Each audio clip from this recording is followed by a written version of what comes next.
So welcome everybody, and great to have you here. It's been a month since we've had our last Game Master Roundtable, and we are back, and we're going to have some fun. We're going to do something a little bit different from our normal fun with monsters and our homebrew creation. It was told to me by Fred that he had never played BECMI before, the Mentzer Basic Redbox D&D. So we had decided that we're going to do a two-part Game Master Roundtable where we do a quick introduction to the BECMI Redbox series. Now, the five of us, or the six of us, are going to go through character creation, and we're going to talk about this system. Some of us are very familiar with it. Some of us are starting to remember a few things. Some of us are so-so, and some of us have no idea what's going on. So when we do get to the character creation part, for those of you that are in the live stream, we would like for you to also create your characters with us. Now, if you look in the description below, there is a link to a website. It is Jasper, and Jasper's blog has a really good form fillable PDF that you can use for BECMI. So if you would like to go to Jasper's website, he also has a comment section. So if you really like that, be sure to leave a comment, say, hey, this is awesome, thank you very much. But you can go there, you can download that PDF, and you can print it out, grab some dice, and you can create characters with us. And in fact, make sure that you leave that in the chat, or if you're watching this in the future and want to pause while you do your die rolls, that would be great too. Just leave a comment, let us know what type of character that you created. So with all of that in mind, let's get started. Our agenda for today is going to be an introduction to the Redbox Mentzer BECMI set. We're going to do some character creation. We're going to review combat.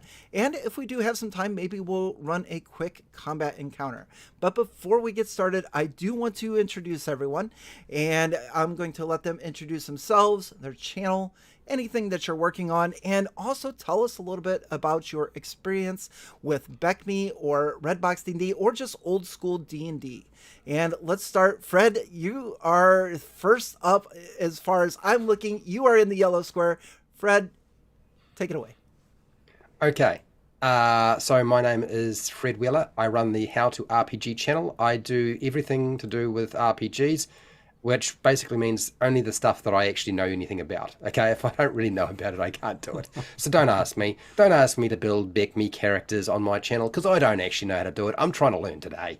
Okay, what I have done is I've run a bunch of adventures in terms of basic. Are we doing this first, or just doing the introductions, Wally? You can do it first. Yeah. Do it first. Okay, Yeah. let's be quick. Okay, so I did the Isle of Dread. I've run that. I've run Ravenloft. I've run Beyond the Magic Mirror. I've run Keep on the Borderlands with various systems. I just ported them over to whatever the heck I was playing with. Okay, so I've played those older adventures. I've played Palace of the Silver Princess. I've run that through. I've run these rather than played them. I've played some of them, but I've run most of them. But that's the original one, the naughty one, the one that got taken off the shelves. Apparently, Glenn tells me it's not that naughty, really. And yeah, probably not that naughty, but very entertaining. And then there's a couple of other things that I've run as well that are sort of older school D&D stuff, but I can't remember because it's a live stream and my brain has gone. So I'm done. Next person. All right. Cool. Awesome. What about you, AJ? AJ's in our blue square. Tell us about yourself. Hey everybody, my name's AJ Pickett. I run a YouTube channel. I talk about role-playing games, monster ecologies and lore, not so much Dungeons and Dragons specifically anymore.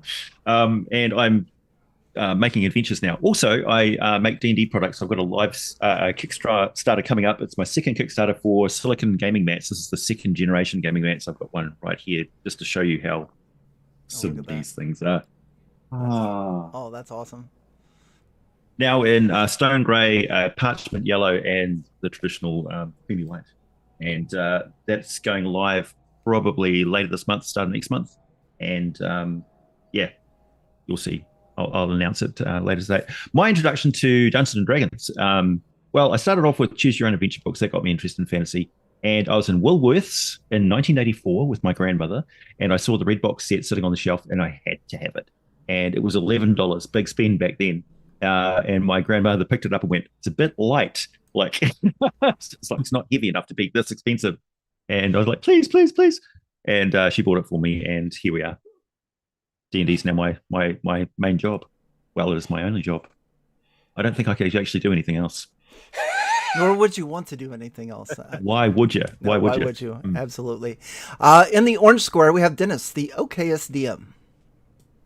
Hey everybody, I run the OKSDM YouTube channel where I make mistakes running TTRPGs so you don't have to. Or normally that's what I would be doing, but that channel has been very, very quiet lately because I'm working on several other projects. I am constantly producing charity actual plays with other content creators. I am designing my own TTRPG called Sagas. There's a video on my channel about that. That should be coming out in beta test in the next couple months if everything goes well. I'm also working with my fiance to make a murder mystery dinner party game, which has been an absolute blast, and we're playtesting it for the second time, not this weekend, but next weekend. So awesome. Very excited for that. As far as my experience with older Dungeons and Dragons stuff, the oldest I've ever played is 3.5, with, you know, all of the absolute slew of character options that I got to spend hours and hours and hours and hours and hours looking through. The oldest I've ever looked at, you can actually see a couple live streams on my channel of I got to go through an AD&D book, the Dark Sun Monsters Compendium Volume 2. And I ported a couple of those over to 5th edition. It was an absolute blast. There's so much cool stuff in there. And I'm excited to find out what people mean when they say old school D&D. Because right now, I don't really know. And I'm really excited to find out. Yeah, coming from 3rd edition, you are in for one hell of a treat today, my friend. In the red square, we have Mr. Welch. Okay, I am the battle-scarred Grognard. I pretty much this is my bread and butter. I do the Welcome to Mystara channel, among other things. I have literally covered every single BECMI product as a review there.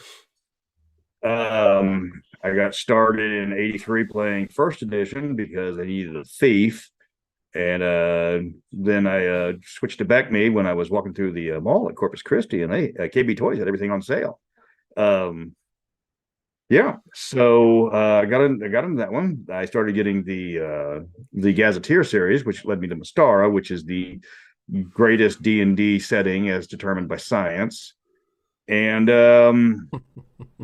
I'm literally have every book of BECMI on my shelf right there, but I can't show it. So I had to I'm having to unlearn to because I'm having to unlearn because my original one was far beyond the basic scope. I will pretend when we run the adventure, I will pretend not to have it memorized. I appreciate that. And Mr. Welch is going to help me where I fail today, and with knowledge on the rules and things like that. So great to have you aboard, definitely. And in the purple square, we have Tabletop Bob. I'm so glad I get to go after Mr. Welch. That was some introduction. I don't believe you. I got to see the real books behind you. I want to see him. I want to see him. I got my name over after this. Yeah. My name is Bob. I run the live play channel Tabletop Bob. I do a ton of D&D and other RPG content. In fact, we just finished up a 2-year-long weekly campaign of Keep on the Borderlands, which was awesome. But we did it at the 5e conversion, but I kind of feel like I do have an old school vibe to the games that I run. We had our own house rules and things like that. So we did use the 5e system, but modified it quite a bit. I'm running other RPGs. We did Call of Cthulhu recently. We did Shadow Dark. We're doing Star Trek Adventures right now by Modifiers. And coming up this summer, we have a campaign version, my own kind of homebrew twist on Tomb of Horrors. So should be really cool. The system still to be determined, actually. But you can see I got books here, Mr. Welch. Come on. I got my books here right behind me. When it comes to D&D and stuff like that, it all started with riffs for me, actually. When I was in 7th grade, I love riffs. kids were playing riffs, and I wanted to join in, and it was legit 7th grade bullying. They were like, no, no, no, our group is set, you can't play with us. And I was like, oh, I want to be a glitter boy, and they didn't let me do it. So me and some other friends, they were playing D&D, and I was like, all right, well, let me see what this is all about. I've always been into games, but when it came to my first RPG, it was D&D because again, I couldn't get into a riffs game. I did eventually end up getting into some riffs too, but my crew that we went with, we played this same red box actually 23 years ago. However, none of us knew the rules. I mean, we were a bunch of idiots back then, so we just kind of made up stuff as we went. I still have my old character somewhere. It's in some box in the attic, but I'll have to go get that at some point. But this system itself, what I remember it was fun, and it was like our first introduction. And we had a great time. And then right around the next year was when 3.0 came out. So that's what the real first edition that we actually kind of all learned I would say, actually learned. And then it went on from there. Do we need to explain to people what a glitter boy is, or should we just leave them with the mystery? If you know, you know. Giant robot suit, shiny, big gun. Massive railgun. And spikes that shoot out the feet so you can absorb the recoil. So you can actually, get some traction. Yeah. I don't know what that is or a rift. I don't know what to do with myself right now.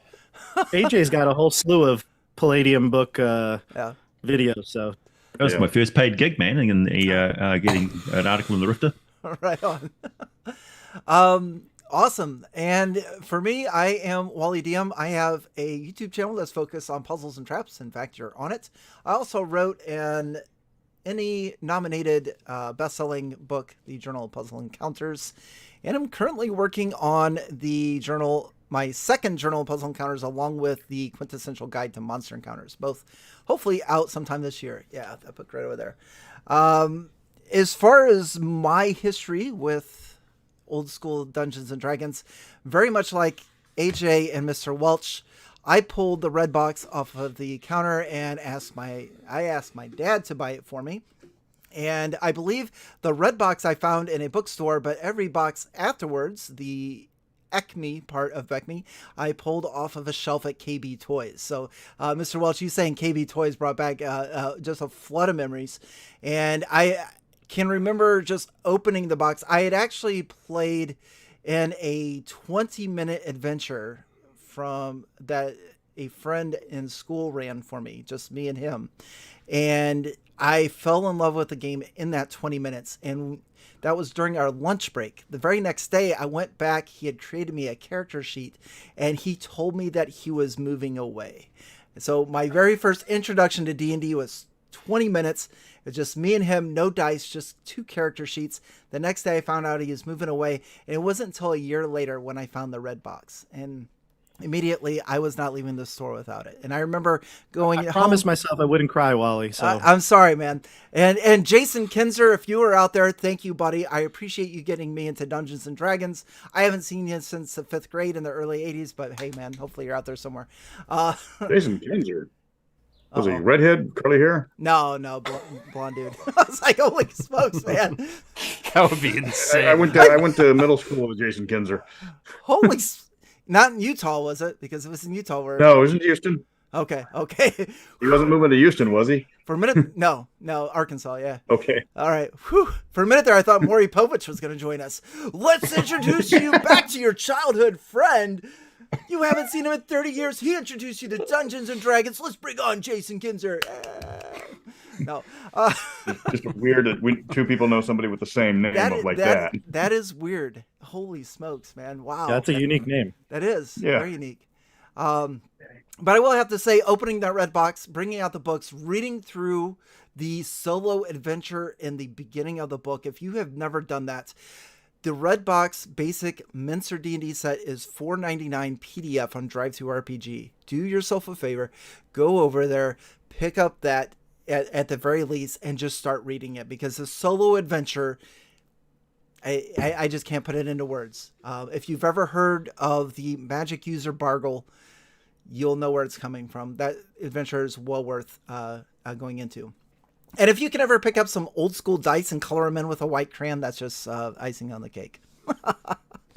BECMI, I would say, arguably, is the only complete version of D&D because it goes all the way from level 1 character up to Immortal. Yes. Yeah. So it kind of stops being the same game at Immortal. Oh, yeah, definitely. Yeah. Strength check to move a moon. Yeah. Oh, dear. Yeah, so, but don't worry, Fred, because we're not going to start off as 36th level trying to become an immortal. We're going to start us all off at first level. So I'm just thinking about how to deal with that as a game master. Oh, you guys started off as vagabond bums in taverns, getting pissed and killing monsters and taking stuff. I almost said the word. And now you're gods, like moving moons. Okay, it's a different game. Gods take a back seat, man. Yeah. Oh, dear. Yeah. Gods, what are gods? Yeah. First, got to choose which sphere you're going to go after. Yeah. So why in the basic game did they decide to make a bagel a villain? Because I don't understand. It's like that's like a pastry. It's like, I mean, I know Dungeons and Dragons, Advanced Dungeons and Dragons is into making really strange monsters. You've never choked on a bad bagel, have you? Yeah, I mean, what is the deal with making a bagel? It's like a lunch breakfast food or something like that. The funny thing is with Bargle, the wizard, he has 6 canon appearances, and they drew him different every time. There's no continuity in his appearance at all. It became a running joke that every time somebody added him, he looks completely different from his previous incarnation. He has a protection from continuity amulet. Well, you polymorph, you get smacked on the head, you forget what you originally looked like. Yeah. That's amazing. I love that. All right. Yeah. So again, get that player's manual, the red box, and enjoy the story of Alina the Cleric and Bargle the Magic User. And tune in 2 weeks when we will be going to Castle Mistamir. And rumor has it that might be Bargle's hideout. Will we get all the way to where he's at in 2 hours? Or will we go through all 3 of our backup characters before then? Let's find out. Oh, AJ, we need the sign. The mature audience sign. Can you see the mature audience? So at this point, if you hadn't figured it out, we are definitely, I know I am. I'm going to be very naughty. Yeah, we're gonna be very naughty today. There's going to be some things that you said that are not for children. Okay, so just should I find out now? You're naming your dwarf biggest dickus, aren't you?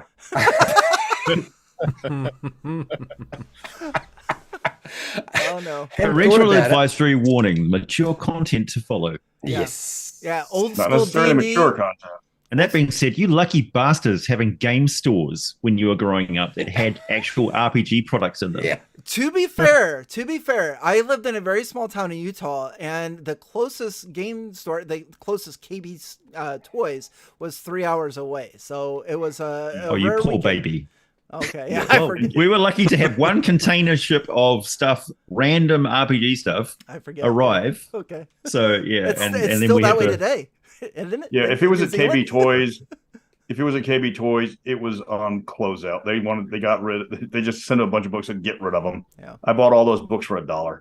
Yeah. I'm ready, dude. I'm ready. I got my ready? dice. Okay. I got my dice.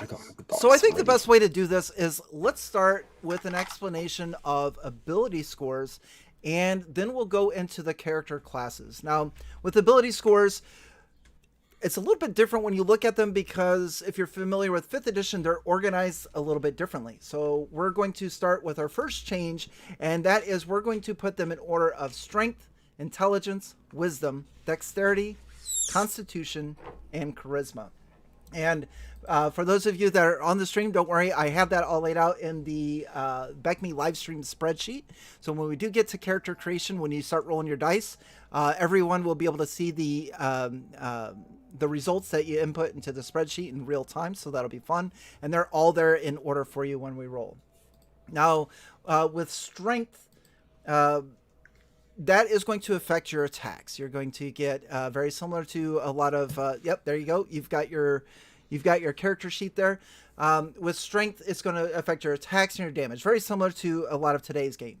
Now, intelligence is going to affect your languages known. So if you have a higher intelligence, you can get additional languages. If you have a very lower intelligence, you're going to have a little bit of problems speaking and reading and things like that. With wisdom, there's not a lot that affects wisdom, but you do get a bonus. You can use your wisdom bonus or ability modifier to help you with saving throws versus magical spells, which could come in handy should Bargle try to charm you, which... no spoilers there. Okay, there's a spoiler there. All right, I'll forget within 2 weeks. There you go. Dexterity is going to adjust your armor class or give you a bonus or minus to your armor class. If you're rolling separate initiative, it would help you with that, but we're going to discuss group initiative today, so that so it won't be affecting that. Constitution is like the best stat in my opinion, because you're going to want more hit points, because we're going to roll for hit points, and your Constitution modifier is either going to give you some or it's going to take some away. And then which Fred is probably going to be walking into this with 1 hit point. I can see it already. Yeah, that's probably, I was thinking back to my last experience with this sort of thing. Yeah. Yeah. And then finally you have charisma, and a lot of the times charisma, if you're playing more of a campaign, it would affect what's called reactions. And reactions is how monsters first react to you, whoever is talking to them, but a lot of it also has to do with retainers. So if you're to hire people, and it would include their morale, how good of a leader you are and things like that. Mr. Welch, did I leave out anything? No, these stats are pretty restrictive. They only go from 1 to 3 or -1 to -3. So you're not going to get the +5, and you have to roll really high to start getting the pluses. The bonuses into these start at 15. And you only get the maximum of 18, and it doesn't go higher than 18. No, yeah, and that's if you're familiar with 5th edition, BECMI does have a wider normal range than I believe 5th edition has. So now that we have our ability scores in mind, and it's coming up soon, we're going to be rolling for our stats, and we're going to go in order. So with that in mind, I want to move on to character classes and just give you a brief introduction. And for those of you can see the screen, I do have a PDF of the player's rulebook pulled up. And the first one that we're going to look at is the Cleric. Now, a few things about the Cleric is with regards to armor, they can wear any type of armor they want. With regards to weapons, they can only use blunt weapons. Now, there's not a lot of deities in BECMI, but they do have something against religion or something that only allows them to use blunt weapons. They will roll a 6-sided die for hit points, and they do get to cast magic spells, but they only get to cast magic spells from 2nd level and up. So a 1st level cleric does not have magic spells. And one of the main abilities of a cleric is their ability to turn undead. Any questions or anything to add in about our cleric? You don't need spells when you have faith. Okay. Yeah, That's true. That's what George Michael said. Words to live by. Clerics, the classic cleric is slow, heavily armored, and has a big beaty stick. yeah. So basically a holy warrior. Yeah, they're the tank. Yeah. That got superseded by the arse called the paladin, unfortunately. Correct? That's about right. Well, no, And the BECMI Cavalier paladin- Fancy Boy. We don't you put don't get- you tacos. Is there a space or a square for tacos and Oh, in the cleric? for what? Did you say tacos? Tacos? Yeah, tacos. Is it tacos? One of those Yeah, things? we're going to get to tacos or taco in a little bit, and that's not even Oh, included it's a in different this thing. set. It's not a food. I thought we were dealing with food again. Mr. Welch, what was that about Cleric? Oh, I was going to say that at 1st level, they're basically a weaker version of the fighter doing D6, because all the bludgeoning weapons do D6. There's not a lot of weapons in BECMI. Okay, there's only D4s, D6, and D8s. I think there's a D10. Those are only 2 weapons. Right, and they're two-handed. Let's go to the fighter next. Now, the fighter is arguably one of the strongest characters, especially in the beginning levels of your Red Box Dungeons & Dragons. They can wear any type of armor. They can use any weapon. So if they want to go armor, shield, and a sword, they can. They want to go a two-handed sword or a polearm, they can do that as well. And a fighter also has a D8 of hit points. So they start off with some of the best hit points in the game. I don't have anything else other than that. A fighter is a fighter. Any additional thought on that one? There was one thing that you missed out with the ability scores. If you've got a high prime ability score, so each class has got a prime requisite ability score, so like your fighter's your strength. If it's high, you get a bonus to your experience points. Yes. Yes. Yep. Exactly. The prime requisite. Yeah, so the prime requisites, a great point, AJ. Thanks for catching that. The prime requisites for each of our, I guess, I don't know what they would call is it like the basic 4 classes where you have your fighter, cleric, magic user, and your thief. And just like most of your TTRPGs today, the fighter is strength, the cleric is wisdom, the thief is dexterity, and the magic user is intelligence. And those are the prime requisites for those character classes. And like AJ said, if you have a high score, you have a chance of either getting 5% bonus XP or even up to 10% XP. Yeah, and the Demi-human classes also have them, but they tend to have to share. Like the elf is strength and intelligence. Yes, absolutely. That's right, folks. If you're a elf, a cleric, or an elf, a hobbit, or a dwarf, that is your character class. Yes. Yep, that's exactly right. There are 7 character classes in basic Dungeons and Dragons, and 4 of them are human. And those are your fighter, magic user, thief, and cleric. And 3 of them are demi-human, which we'll get to in a little bit. Dennis and Bob, are you guys hanging in? Are you guys good? This is entirely new to me, but I think I got it so far. Everything, nothing. The only similarity I see right now is the names of the scores and, in general, what they're for. Okay. It's like the same, but different. Absolutely. So let's move on. And the player's handbook puts all of these charts in between the character classes. You have to flip through several pages before you get to the magic user. So the magic user is arguably the weakest class at first level, and they only get a D4 of hit points. They cannot wear armor, and they can only use a dagger as a weapon. In addition to that, they get 1 first level spell, and they have to memorize that spell from their spell book, and they can cast that once per day. Now, one of the neat things about some of these spells, as far as magic users and clerics are concerned, some of them can be studied. I don't know how it would be in reverse, Mr. Welch. Is that? Yes, you can cast the reverse version of spells. Like you memorize light, and you can cast it as dark. You can memorize cure light wounds and cast it as cause light wounds. Yep, absolutely. And those spells that you can cast in reverse, if you have the PDF, are noted with like an asterisk or something. They're italicized. Yes. So you don't get any cantrips as a spellcaster. You just have 1 first level spell slot, and you better make that one count. And you also have the most amount of experience points to get to 2nd level. Yes. You need 2,500. It's not like 3rd edition and beyond. Everybody has a different level to get to the next level. So the cleric or the thief is like 1,200. The cleric is 1,800. The fighter is 2,000, and the wizard is 2,500.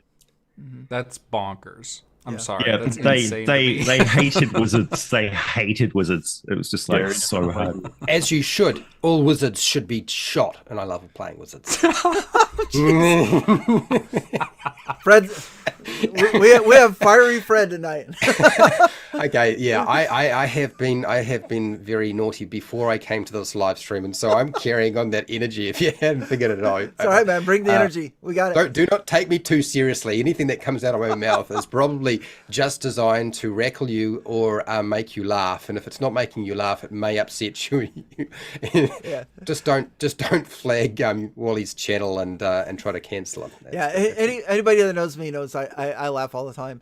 And also just want to say to everybody that's here with me on the panel, if you see something in chat please call it out, because I'm focusing more on this. So I do want to take a moment to say hi to everybody. I can see OKSDM, you're in the chat. Oh wait, you're here too. Never mind. Yeah, who's this Aj Piquet guy? Yeah, Aj Piquet, thanks for joining us. No, but seriously, Phil, Quick Save, Norok, good to see you guys. Welcome. Dungeons and Chronics, thanks for joining us. Big Kid, welcome to the live stream. And anybody else, thank you very much for joining us tonight. And hopefully you're going to make some characters with us today. But yeah, so if you guys see stuff, call it out. Sure. We'll do. Let's see here. One of the other neat things too, before we move on to the thief, is each level of a character class up until you reach 9th level has a specific name. So if, for those of you can see the screen, if you are a first level magic user, your title is a medium. So you wouldn't say, hi, I'm Fred, the first level magic user. You would say, hi, I'm Fred, a medium. And why that is, I don't know, but I mean, it's unique. And if you're familiar with, if you've been on the D&D Beyond forums, I found it really interesting that you can level up in the D&D Beyond forums, and you actually choose some of these old titles from previous editions, which is pretty cool. In AD&D, like for instance, you can see the origin of the Ranger is Aragorn from Lord of the Rings, because one of the names of the level is Strider. Yeah. Which explains why the Rangers only get dual weapon and archery. Yeah, it also explains why the further they get away from Aragorn as a classic archetype, the worse the Ranger is.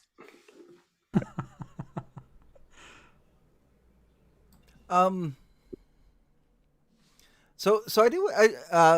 Let's move on. There's something in chat I just kind of want to address. But let's finish our character classes here real quick.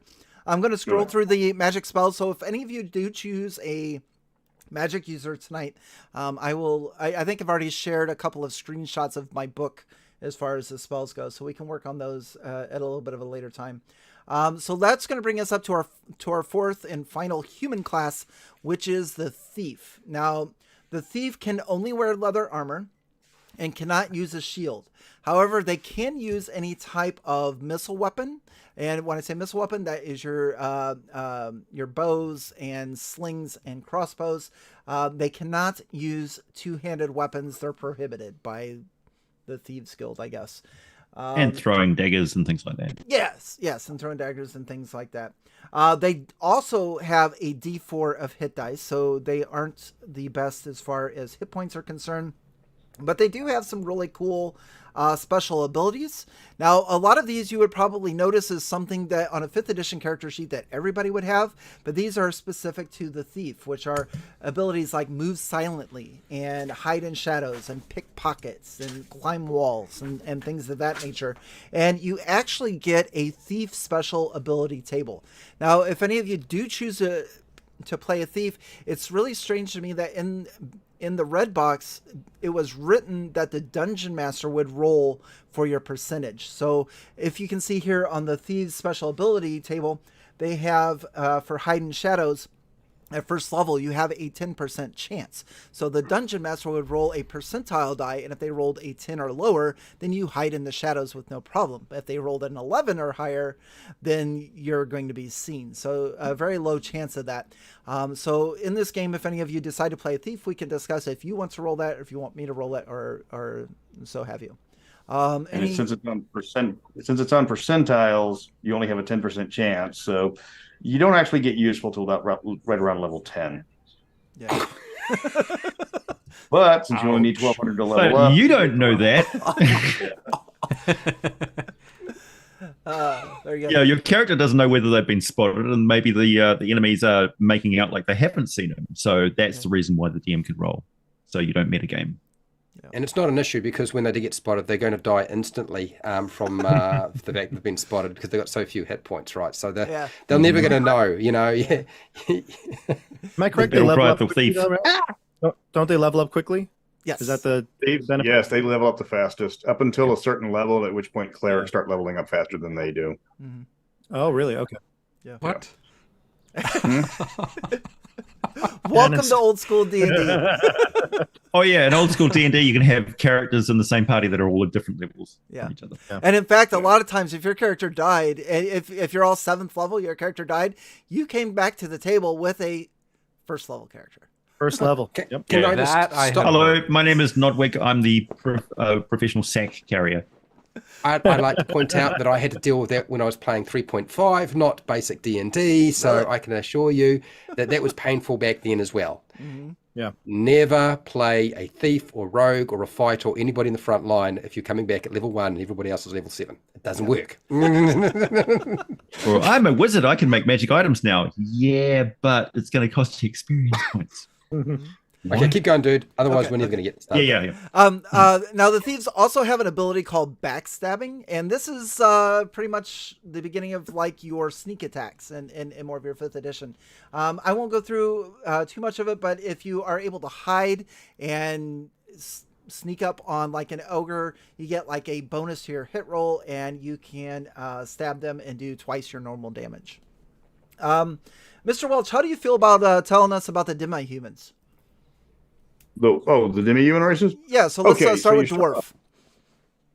Dwarf is a lovely race with a smashing beard, and it's basically a tougher fighter with some extra bonuses for like hit. For not they have the same hit points as fighters. They have they get bonuses to saving throws against magics and spells.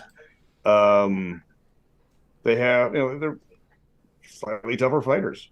The downside is all the demi-humans cap out where levels can where humans get up to level 36, dwarves stop at level 12. And then they stop getting hit points after that, and then it gets weird. So, but they also start like the fighter needs 2,000, the dwarf, I believe, if I remember correctly, needs 2,200. Yep, that's right. So yeah, dwarves, they have slightly advantages over the fighters, but they also level slightly slower, and they like strength. Then you get to the halfling. The halfling gets bonuses to sneak around, though there's no skills right now. They're basically halfling fighters, and they get they can use all the weapons. They can't use larger weapons, but they get any type of armor, and they get stealth skills. And I forgot what they level up at. Then you get to the elves, and the elves are the ones that everybody wants to play because they're a combination of fighter and magic user. They can wear armor, they get one spell like a wizard, they can use any weapon, They're just better than you because they're elves. What do I need to roll to be an elf? Intelligence and strength. Yeah. Shame. And Roll for shame. They get let me see if they're immune to ghoul paralysis. They get some other weird stuff. They and find I a think glitter boy. like 4,000 to get to level 2. Yeah. So Peg me. you're gonna be an elf for a while. The thief will be level 3 before you level up once. Yes. Okay, I have some questions. Some of that was useful, but I've just noticed that when I'm writing down my notes, I don't still know what the hell those things are. Okay, so a dwarf is a fighter. They can wear any type of armor. They can use a shield, and they can use weapons that are not longbows or two-handed weapons.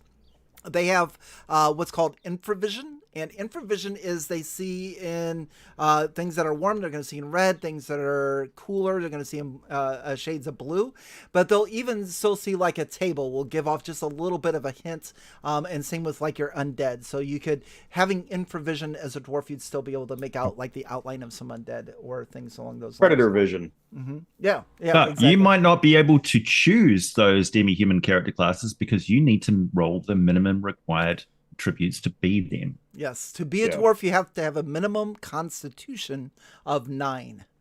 We can do that. If you want to be a dwarf, I'm sure you can roll 9 or better.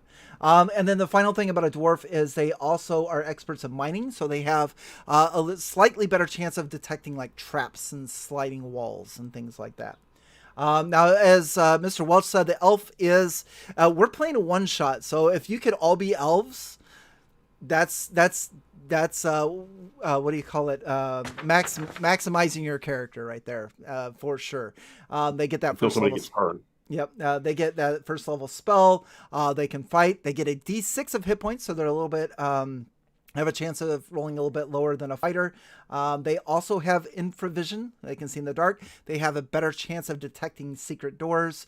As Mr. Welch said, they do have immunity to ghoul paralysis and things along those lines. And I did forget to mention, too, that dwarves and halflings have better saving throws than any of the other classes. Yeah. And then actually, I don't think the elves in BECMI get the sleep. That was a first edition. Yeah. Just the ghoul paralysis. Quick question. Question. The dwarf, what HP does it get? What's the D8? It's a D8? Yes. Okay. This And then game elf uses is 12 D6. even less than everything else.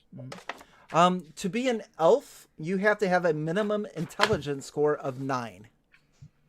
And then finally, you have your halfling. To be a halfling, minimum score of 9 in dexterity and constitution.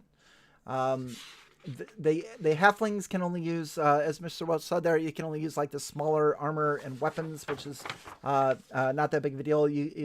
So you would use like a dagger or a short sword or a short bow.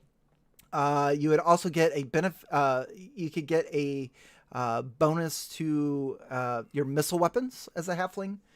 And I think that's it. They hide outdoors, but we're doing a dungeon crawl next in 2 weeks, so that's not going to come into play as much. I'm telling you right now, if I don't roll enough to be a halfling, I'm taking my bike and I'm going home.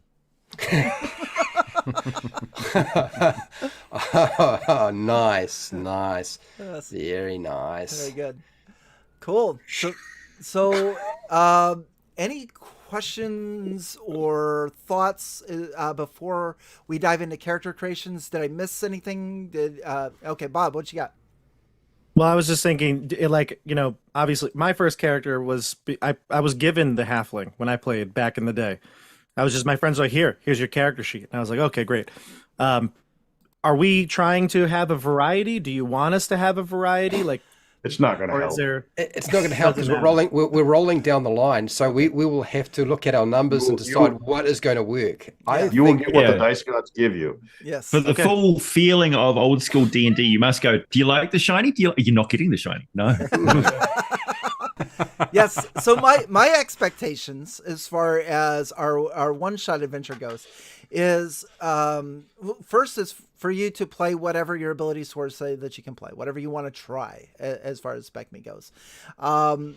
The second is between now and June 8th, I want you to make a backup character because it's very likely that you are going to need that backup character.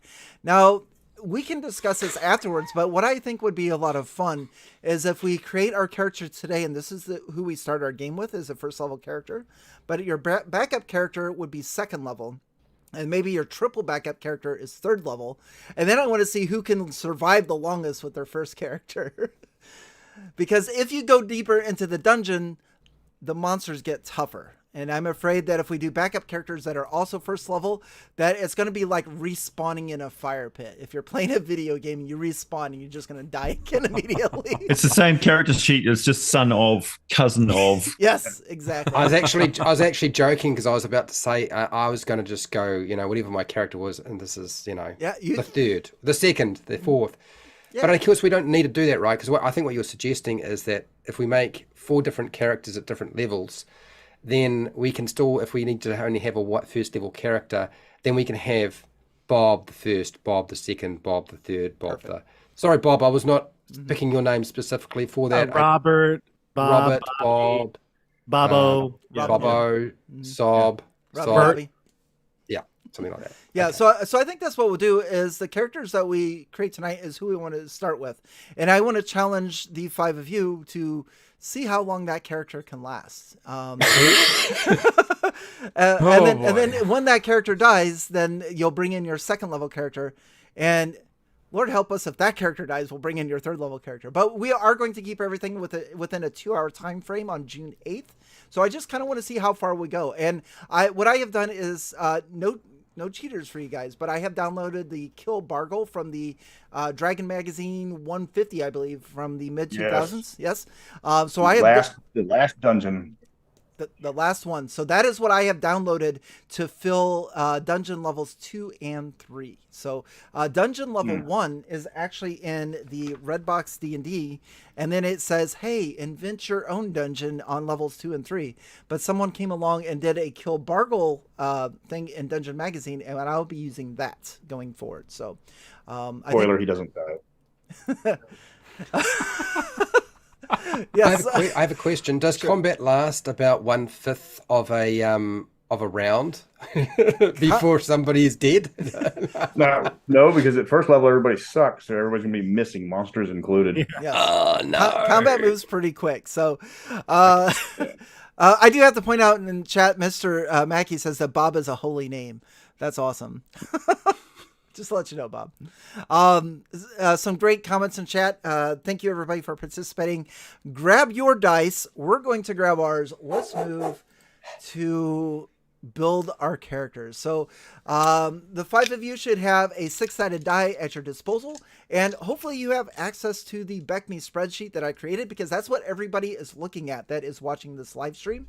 And I am just going to turn you loose and let you go at your own speed, or however fast you want to do this. Roll. Yep. What we're going to do is you're going to roll 6-sided die 3 times.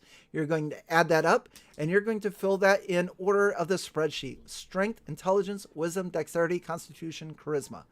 Now, there are some parameters. If you really suck as far as your ability scores go, we can do a reroll, but we'll have to see and come to that when we get there. No, Iron Man it, or Iron Diet. So with that, my friends, let's roll your characters, and I'll start reading. In the meantime, I'm going to start reading some of these comments from chat. Right, I'm going to switch my camera see if I'm a over fighter. to my dice. Yep. So have at it, and put your stats in the spreadsheet so everybody can see them in real time. Righty-ho. Dungeons and Chronics. So as far as if you want to make a character, in the description of this video, there is a link to a WordPress site, and there's a character sheet that was created by Jasper, and it is an amazing BECMI character sheet. So if you want to play along with us, grab a 6-sided die, download the character sheet from that website that's in the description of this video, and you can play along with us at home. So join us. If you want to see the full rules for this, and I encourage everybody to at least spend the $5, go to DriveThruRPG. There's a link for that in the description below as well, and check out the player's rulebook, because it has an amazing solo adventure that will it changed my life. It changed the life of a lot of people that read through it. So I encourage everybody to give it a chance and take a look. No, my dexterity is 4. Oh, shit. Let's see here. Mark, hey, welcome, Mark. Great to have you. This is my favorite edition of D&D, period. Yes, Mark, this is where my heart's at. I play a lot of 5e, but BECMI is where my heart's at. I played this for 20 years. I love this. It's a great system. 14 in Constitution. Yes. I can't be a halfling. God damn it. Jasper AK says, while BECMI was my first love, Expert Set was my first RPG purchase. I've since dumped her and started dating her older sister. Don't mind Thanksgiving with both of them. That's comment of the day, man. If I could give you a super chat for that comment, I would. That's amazing. That's so good. Jeez. Yeah, Phil Kearney. Making out. Phil brings up a great point. The Larry Elmore art in these books is iconic. They bring up so much. Did you get a triple? What is that, Mr. Welch? I seen that. 15. 15. Wow. 663. Ooh, nice. Well, I've been rolling 10s for most of it. Yes. Wow. But yeah, the Larry Elmore art, it's iconic. It brings back nostalgia for a lot of us that grew up on that stuff. And Larry Elmore still makes his circuit. So if you can get to a convention and chat with him and meet him, it's well worth it. Absolutely. I got a story with Larry Elmore. Funny one, too. When you're done, you're more than welcome to share it. Oh, I am done. I have rolled the dice gods to determine that I'm playing a dwarf. All right. I am playing an elf. Oh my goodness, that's such a drastic difference from a halfling. I know. No, you can still buy art from Larry Elmore, Mhm. but he's going to charge you a mint because he's technically retired. Yeah. We're at a convention, the guy's like, I got a brand new RPG I'm going to make, and I'm going to hire Larry Elmore for the cover art. You don't want to do that, man. You don't want to do that. Like, we go up to Larry Elmore, and he's just like, "Hey, how much for how much for this?" We don't know what he said, but we know it was in the 5-figure range. That guy came back to the table walking funny. He's like, "I got my art. I can't How even much it imagine. cost you? All of it." Well, he was gonna. They cut his name out of the D&D movie poster. I heard They that. hired him to write it, and the Paramount took his name off. Yeah. Yeah, I heard that. Yeah, so and for those of you that are familiar with Larry, I mean, this is my copy of the old player's handbook. There's not much left of it. Yeah. But you can see that Larry Elmore art on the cover of the red box with the dragon and the fighter. And I just learned today too from the BECMI Facebook group that fighter is on the cover of all of the books.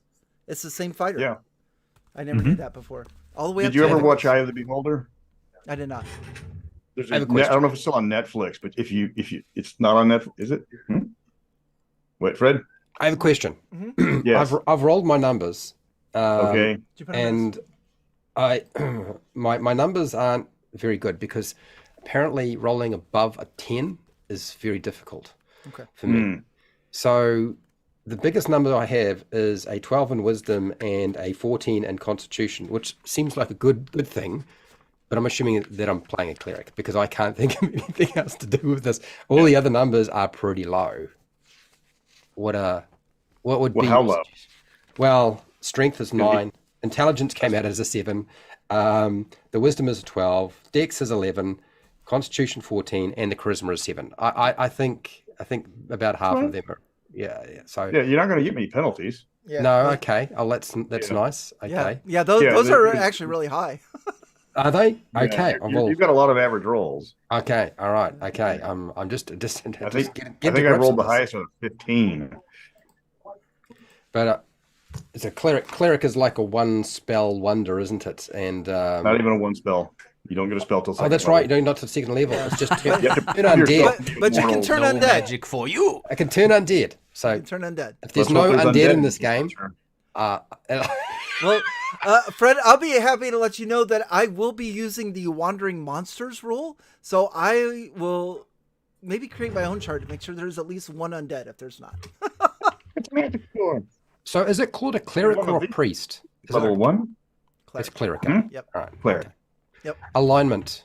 Fuck Fred, if do I you want know. me to put your scores in there for you? Or Sure. All right, what's your scores? My score strength is 9, All right. 9, intelligence 7, 7. Okay. wisdom 12, 12. Okay. dexterity is 11, Okay. constitution is 14, 14. charisma is 7. Okay. I am a cleric, I think. Okay. My name will be Natella. Nutella. I love it. All right. I entered that all for you. So going by the book, as far as creating a character, let's go on to the next step. And for those of you that are playing along with us, if you're playing the home game version of this, let us know what character class you ended up with, and maybe some of your high and low ability scores. Let us know what you rolled. Okay.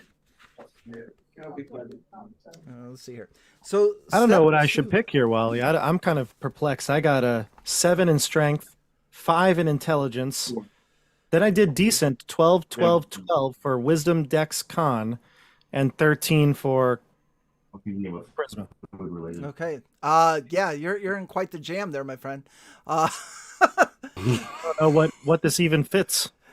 So if I were you, I would take a look at either maybe a longer range, someone that would shoot a bow or something like that. Let's see here. Let me look at the minimum requirements for a halfling. Rogue, Is a con rogue with a short bow. You Yeah. play a thief with a short bow. Thief, I'm thinking maybe, you could yeah. play a thief or you could play a halfling would be my recommendations.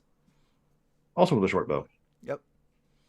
Because you do have the minimum requirements to play a halfling, unlike our friend AJ that came here to play a halfling and is now playing an elf. Oh, look at that. Even as a drawing already. Embracing the elf. I love it. I love it. His name is Colby. Okay. Jack. Okay. All right. So now what's the next step after this? Are you going to collect up everybody's ability score or ability scores first, and then we go through? So the rest of after it? choose a class, the next one is going to be a section called exchange ability score. So first we roll our scores, and then second we choose a class. And Bob, that's up to you as far as what class you want to play. If you're to be in melee combat, you would have a negative to your attack roll. So I would definitely recommend something with a ranged weapon. And so you're probably looking at either thief or halfling as your best two choices. But it's totally. I'm thinking I might go back to my roots here with halfling. Okay. All right, halfling it is. So the third part is called exchange ability score points. Now this sounds simple at first, but there's like a bunch of fine print, if you will, at the bottom. So for those of you that have chosen a class, you can increase your prime requisite. So we have 2 clerics, so that would be wisdom for Fred and Dennis. That would be strength or intelligence for our elf. That would be strength for our dwarf, and that would be I forgot with the halfling already. But what you can do is you can increase your prime requisite by 1 point by sacrificing 2 points on one of your other scores. Now, here's where the fine print comes in and gets a little wonky. You cannot lower dexterity, constitution, or charisma. But you can increase dexterity. But you can't increase constitution or charisma. Those are off limits. Oh, Any Dennis, questions? do you want a paracetamol or an aspirin or something like that? You know, some bourbon or whiskey. Because I'm starting to get into game design myself right now, right? Yeah. And I'm just having the hardest time trying to figure out what was going through those guys' heads when they were putting this together. Well, I think why is it? They couldn't afford. Why is it those that are like you cannot? I'm sure there's Looks like they're reasoning trying to have behind fun. it, but Can't on have the it. surface. Well, I think the problem is too. It's the very beginning, and we've been around for years and exposed to multiple different systems, whether we realize it or not. So yeah, it's It was probably something that came up in playtest. yeah. It's like, okay, I'm just going to reduce my charisma down to 3, Yeah. and And are you suggesting that they play tested basic D&D and that Wizards of the Coast doesn't do play testing, they just do marketing? Here we go. I saw the latest wizard class. So yeah, it's like it's not playtesting, it's popularity. Very good. Which one of these markets the best? Is anyone interested in raising their prime requisite score? Not with my stuff. Bob. Yeah, I'm gonna have to because I'm looking at it, and I need a 13 at least for the +1, right? I believe so. Yes. So I'm going to scroll down. Oh, actually, you can see that on the screen for those of you viewing at home that you don't get a +1 bonus unless you have a 13 to 15, and 16 to 17 is a +2 bonus. So, Bob, you are able to. Let's see here. What's happening? Yeah, I think I'm going to lower my wisdom down to 10. Okay. Seems good for a halfling to have a little less wisdom, and increase my dex to a 13. That is perfect. That's the way it works. See, Dennis, it works perfect. The system is flawless. Okay. It's Truly. so efficient. I'm not going to adjust It's just anything. everything I've ever touched or played has been through so many different ringers. I'm realizing if this is where it started. Well, this isn't even where it started. There was the game before this, which was original, which was slightly different, right? Yeah. Yeah. That one was kind of a game in progress. It's like, we just realized we don't have any rules for some of this stuff. Well, we'll put it in the next book. Okay, well, I have another question, Wally. Sure. Since I'm not going to adjust anything, what's the next step? Do I need to write down modifiers for strength, intelligence, wisdom? Yes. So on your character sheet, if you're not if you're done with the exchange ability scores, then you can adjust or off to the right. You can put your plus or your minus. Now that is the same for all of them except for intelligence and intelligence and charisma. So if you on the spreadsheet there, If you have a 13 to 15, you get a +1. 16 to 17 is +2, and an 18 is a +3. 9 to 12 is no adjustment. Now, Okay. charisma, My eyes are not good. I'm not Griffey's too got worried on. about. It doesn't look like any of you got high enough. For those of you that have 13 or higher, you'll have a +1 on charisma. Okay, so it says it's no adjustment is basically a 0 modifier. Yeah, 0 modifier. That's what it right. is. Yep. Okay. All right, so I can do that. Any of you with a 13 or higher intelligence can select an additional language. I'm Pick trying to remember- Navajo. That's none of us. Somebody say Navajo. No. Mr. Welch, you remember for intelligence score 15? Is that 2 languages or is that just 1? Yeah. Okay. So it looks No, like, the 16 or 17 is +2. That gives you 2 languages, and if somebody max rolled on an 18, it's +3. yeah. There you go. Wisdom. Yeah. So yep. Okay. Cool. It doesn't look like anybody rolled any ability score of 16 or higher. Nope. I love it. 2 15s. All right. So we have our ability scores in place. We have our classes in place. Now the most important die roll of the entire night. You have to roll for hit points. Yeah. So the way that this is going to work is our clerics are going to roll a d6. Our elf, a d6. Our dwarf, a d8. And what's our halfling? Is that a d6? I forgot. Halfling. Yeah. Halfling is Only also fighters. yeah. And a halfling is a d6. So roll those and add your constitution adjustment. AJ, you have a 6 constitution. -1.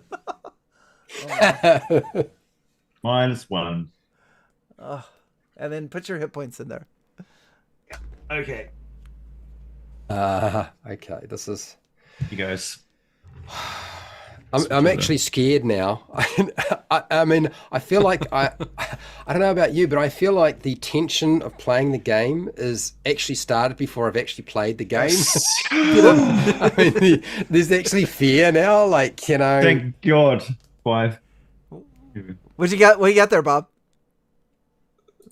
Is that a don't? A 1. Is it a 1? Oh no! No. There it is. I don't know if it's visible, but you can. It's right there. It's Yes, a 1. It's visible. Wow. Okay. So you have 2 hit That's- points. Oh my.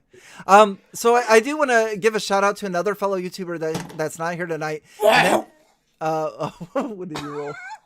You got a 6. Got a 5. Oh no, Wow. 5. It's got a 5. It's 5. Okay, It's 5. And that is, if any of you are familiar with Master the Game Juice, they actually did a year or 2 ago, an entire, they did, what is it, the Borderlands? They did a BECMI playthrough, and they did a very good session 0, where they went through character creation and stuff like that. So for those of you that want some additional content with regards to character creation and BECMI and seeing it played in action in an actual campaign, I would highly suggest checking out Master the Game YouTube channel.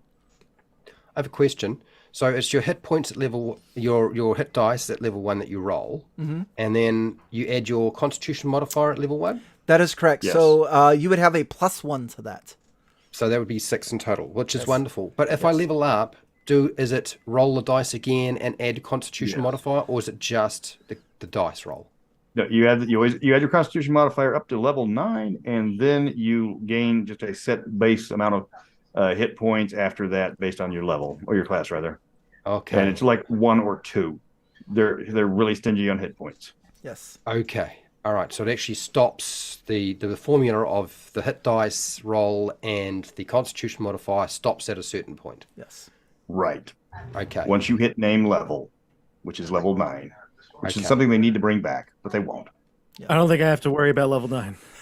Yeah. I'm so I have 1 hit point. I'm so sorry, Bob, but you're don't forget that between now and June 8th, I want you all to create a level 2 character. So now that you know how things are done, just in case. I'll play my Sphinx. Yeah.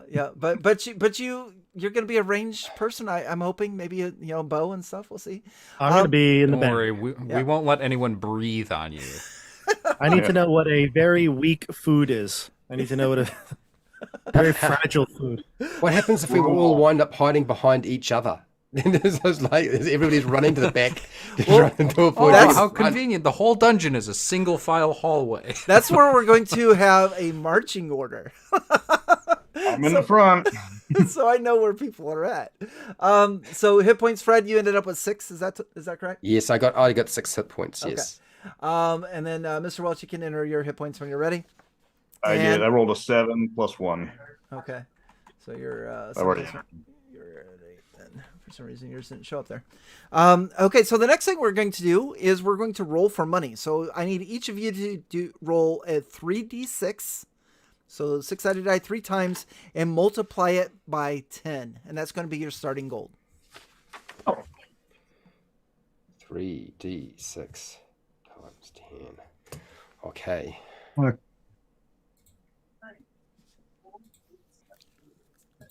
Are you I having feel fun? like I'm behind. I'm behind this. I feel like is everybody else putting their numbers directly into a spreadsheet that I am Yes. not paying attention to? Yes. We are. I'm putting the numbers into the spreadsheet for you. I had to Okay. save that roll for money. Okay, so I'm going to say now. Oh, I'm going to say right now that I'm obviously spreadsheet illiterate right now because I don't That's know fine. what. I the got heck's you, buddy. Holy It's 3d6 times 10. Yes. I'm wealthy at least. Let me get everybody maxed out.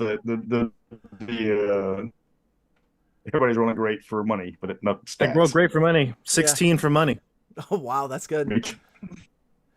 I think my name is now very appropriate actually. Caviar. That's going to be my name. I like the idea. You know, good. if I was running this all the time, I would I would be like, you roll the 1, redo it. But I really want to go buy the book, so I hope you guys are cool with that. There's Oh, probably gonna be 100%. there's probably I want you to Absolutely. get the feel of how they wrote these rules, and so I am like holding myself back, but like reroll, just to let things go as they are. So I am just as like holy shit as you guys are right now. Listen, Caviar the Halfling hasn't worked a day in his life until he came out with this crew. Oh, He's ready to rock and roll. He's not going to get to live very long in his day in his life as it is now. So nothing will change. Bring Caviar. So I got a 6, a 5, a 3, which is 14 multiplied by 10 was 140. Okay. Okay. So I've changed my character's name to Salad because I see a theme going. okay. This is I would give inspiration to all of your characters, but we don't use inspiration in BECMI. But but the character names are Nutella, Salad, Relish, Toothy Biscuit, and Caviar. Excellent. I did have to change my name because it flowed over. It wouldn't fit. I had to change it to Biscuit sounds great. I call know, you but it doesn't TB. fit. The way to defeat Bartle is just to introduce yourselves. He'll die over laughter. Here, it's not. Let me see if I can make it fit. It fits. If it's Pronounced salad. Oh, you mean on your character sheet? Yeah. All oh right. my goodness, this is so much fun.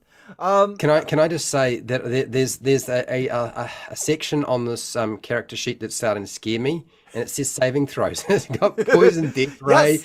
magic wand, turn to stone and paralysis, Yes. dragon breath. Shit, Yeah. what are we supposed to do this? That might Yeah, have what so you call I came into this game- guidelines.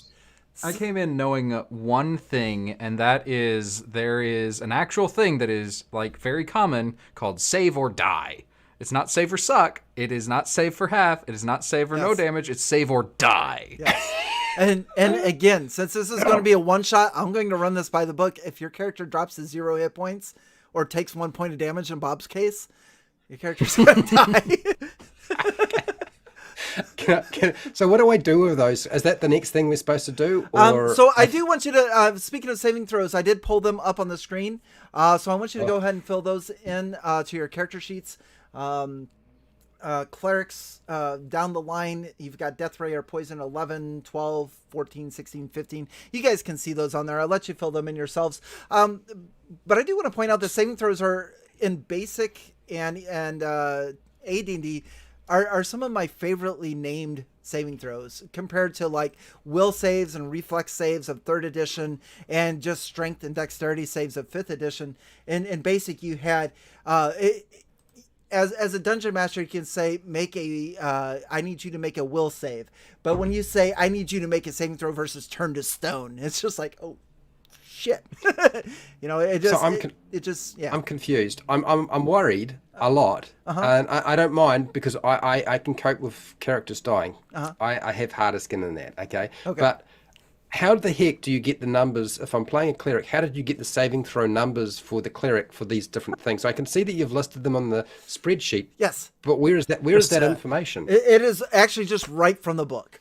So what are they you did? Telling me no matter what level you are, that's what your saving throws are. That's levels 1 through 3. Once you get to 4th level, then they get better. Oh, yes. So when you get to your ability scores have nothing to do with your saving throw. No. Yeah. On your character sure. level. And when you get to super high levels, your saving throws are like 3, 4, 3, 2. Yeah. Okay. Now, with the one exception, Fred.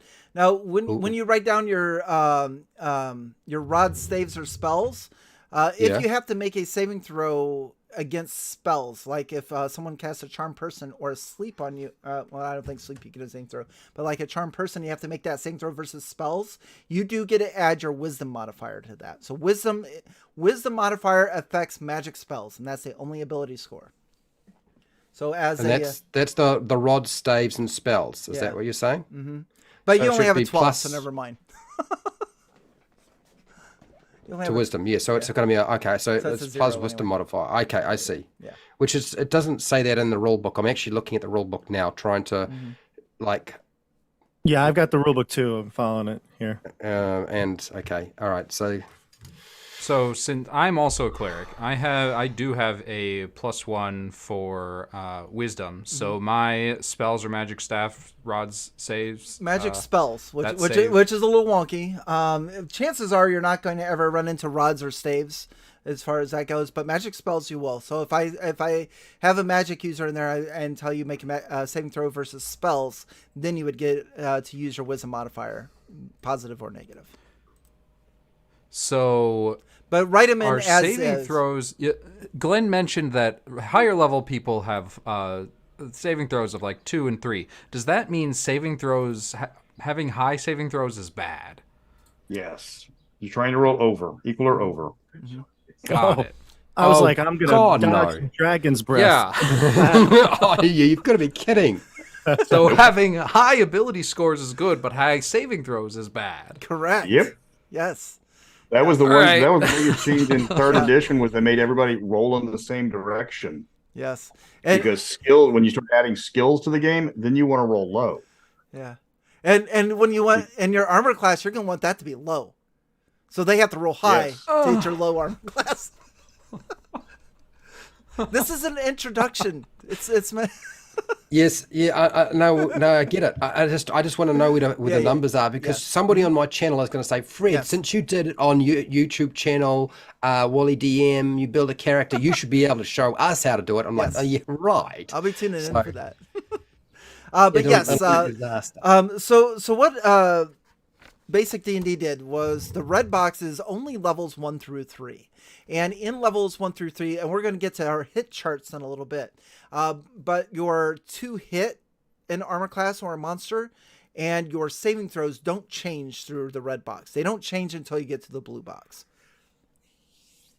No. Okay. And there's also very few spells. I think there's like 8 spells per level that you can actually get. Yep. Yeah. So they do keep things simple. And then like when the rules cyclopedia came along and they brought along the blue and the green box and stuff like that, things got a little bit more complicated. Now what I'm going to do is I'm just going to talk for a while. If you guys scroll down this spreadsheet, I just want you to spend your gold. So what you want to focus on is your armor, if you're allowed to wear it. If you have any questions, just shout out. Your weapon, and then any equipment that you would like to have. Okay. And so what we're going to do with that is we are using encumbrance rules. So those of you with chainmail or plate mail are going to move slower than those of you with leather armor or no armor. There's also restrictions on two-handed weapons and single weapons. And like I said, if you have any questions, please let me know. So let me look particularly at our newer players with regards to Cleric and Halfling. The Clerics, you're going to see in the weapons table, they're going to have an asterisk by if you can use it, which is like your blunt weapons, your mace, your club, your sling. And then with our Halfling, Bob, I believe you can use a short bow. That's probably what you're going to want to look at, and then go from there. A sling. And a sling does a D4 of damage as opposed to a short bow that'll do a D6. Okay, all right. So, slings are a weapon primarily wielded by, is it thieves? I don't remember now. I feel like halflings could. Clerics, because they count as bludgeoning. Ah, okay. There you go. Mhm. But yeah, if you want to use a sling, you can. That's totally up to you, but you will get more, a higher damage. I'm thinking my guy was rich, so I might go with the fancier weapon, the short bow. Okay. And you could probably even buy a few silver-tipped arrows. Not that they're going to make any difference. But if your guy's rich, I'm just saying. He's taking it all. He's sparing no expense for his journey into this dungeon. Yeah. 70, so he's 90, 80. well, what page is the equipment on? The equipment is going to be, if you have 29 for the costs, and for the effects, it's 36. Oh, good lord! You tell me in two places. Yeah. Thanks, TSR. Yeah. Thanks, TSR. 29, page So 29. many people complained about that, I bet, back in the day. Yeah. They wrote mail, hate mail. Yeah. that should be armor, hate mail. What are you wearing? Hate mail? Plate mail? No, hate mail. Hate mail. I hate it. Dear Gary Gygax, how do I meet girls? No, you gotta address that to Frank Mentzer. He's the only one. Never mind. Right. The other guys are going. I'm still lost. I'm still lost. Page 29. No, I can't see anything on page 29. Let's see here. Wally has the lists, chart on weapons, and the equipment. drive, I think. Yeah, the chart's on the spreadsheet if you want to look at that. But yeah, page 29 of the Player's Handbook PDF. 29 of the... Yeah, it's right after the fighter. It's right after the fighter. I'm looking at a document, but maybe it's not the right document. Might not be the right document. I got weapons. There we go. Armor. Right, there we go. So Armor, weapons, equipment. So one of the things... so I can take plate armor. Yes. As a cleric, yeah, absolutely. Plate armor, shield. yeah. Okay, let's keep it simple because this is going to be hard otherwise. Yeah, but there's only 3 armors to choose from, which makes it nice and easy. So For 60 gold pieces, plate mail was a steal. Yeah, very good. How the hell do you take plate mail at first level? You can actually get plate mail at first level. Mm-hmm.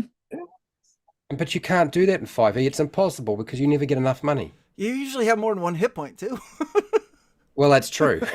A lot of people say And that it has it's... no restrictions on an elf's ability to cast spells. That's true. Yep, absolutely. Okay. I also want to point out that BECMI is very much a game of survival. So if you look at your torches and your flasks of oil, a torch will last for 1 hour, and a flask of oil, I believe, is it 2 hours or 4 hours? 4. I'm going with flasks and a lantern because that's fancier. Yes. So I'm taking the... Not only is it fancier, Bob, I'm glad you brought that up, but you can actually pull the shutters on your lantern where you cannot with a torch. Oh, hooded? Mm-hmm. Oh, okay. Yes. Yeah, I'm taking that for sure. So if you take a lantern with oil and you want to shutter it, maybe especially if you have characters with infravision that want to look around a corner or something, you could do that. Because when we get to the combat section here in a little bit, there is always a chance for a surprise. And if you have torches, you're not going to be able to surprise. I'm taking a 10-foot pole as well. I don't know how I'm going to carry it, but... Awkwardly. That's how you carry a 10-foot pole. I need a retainer already. Mace Warhammer. It's got to be one of those, right? Because I can only use bludgeoning things. Right. So what's the deal with a cleric with bludgeoning? Somebody had mentioned It's against their You're not allowed to- religion. it's what to use anything with a sharp blade. It's only back in the- bludgeoning. Religionist, thank you. Back in the medieval days, the Catholic Church said you clerics were not allowed to shed blood, but you didn't shed blood if you hit him if you hit him with a club.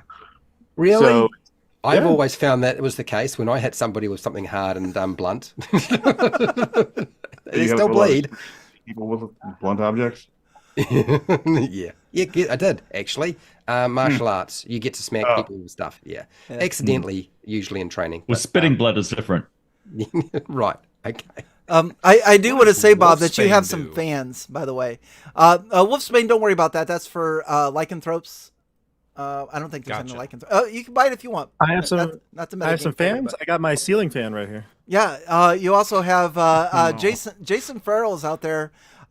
Says write out last will and testimonies. I'm pulling for you, Bob. Thank you, Jason. Thank you. I would like to point out that Bob does live stream games, and for a channel as small as yours, Bob, you pull in a lot of people watching your stuff that's 3 or 4 hours long. Thank you. You mess everybody else's concept of live play games up completely. Yeah. Bob's live Thank you. games are amazing. He had me on for one of the Radiant Citadel games, and it was a blast. Really enjoyed That's myself.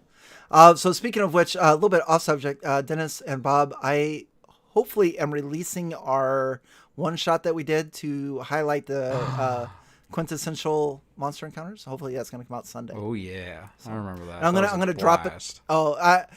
Watching through and editing it, it was a lot of fun.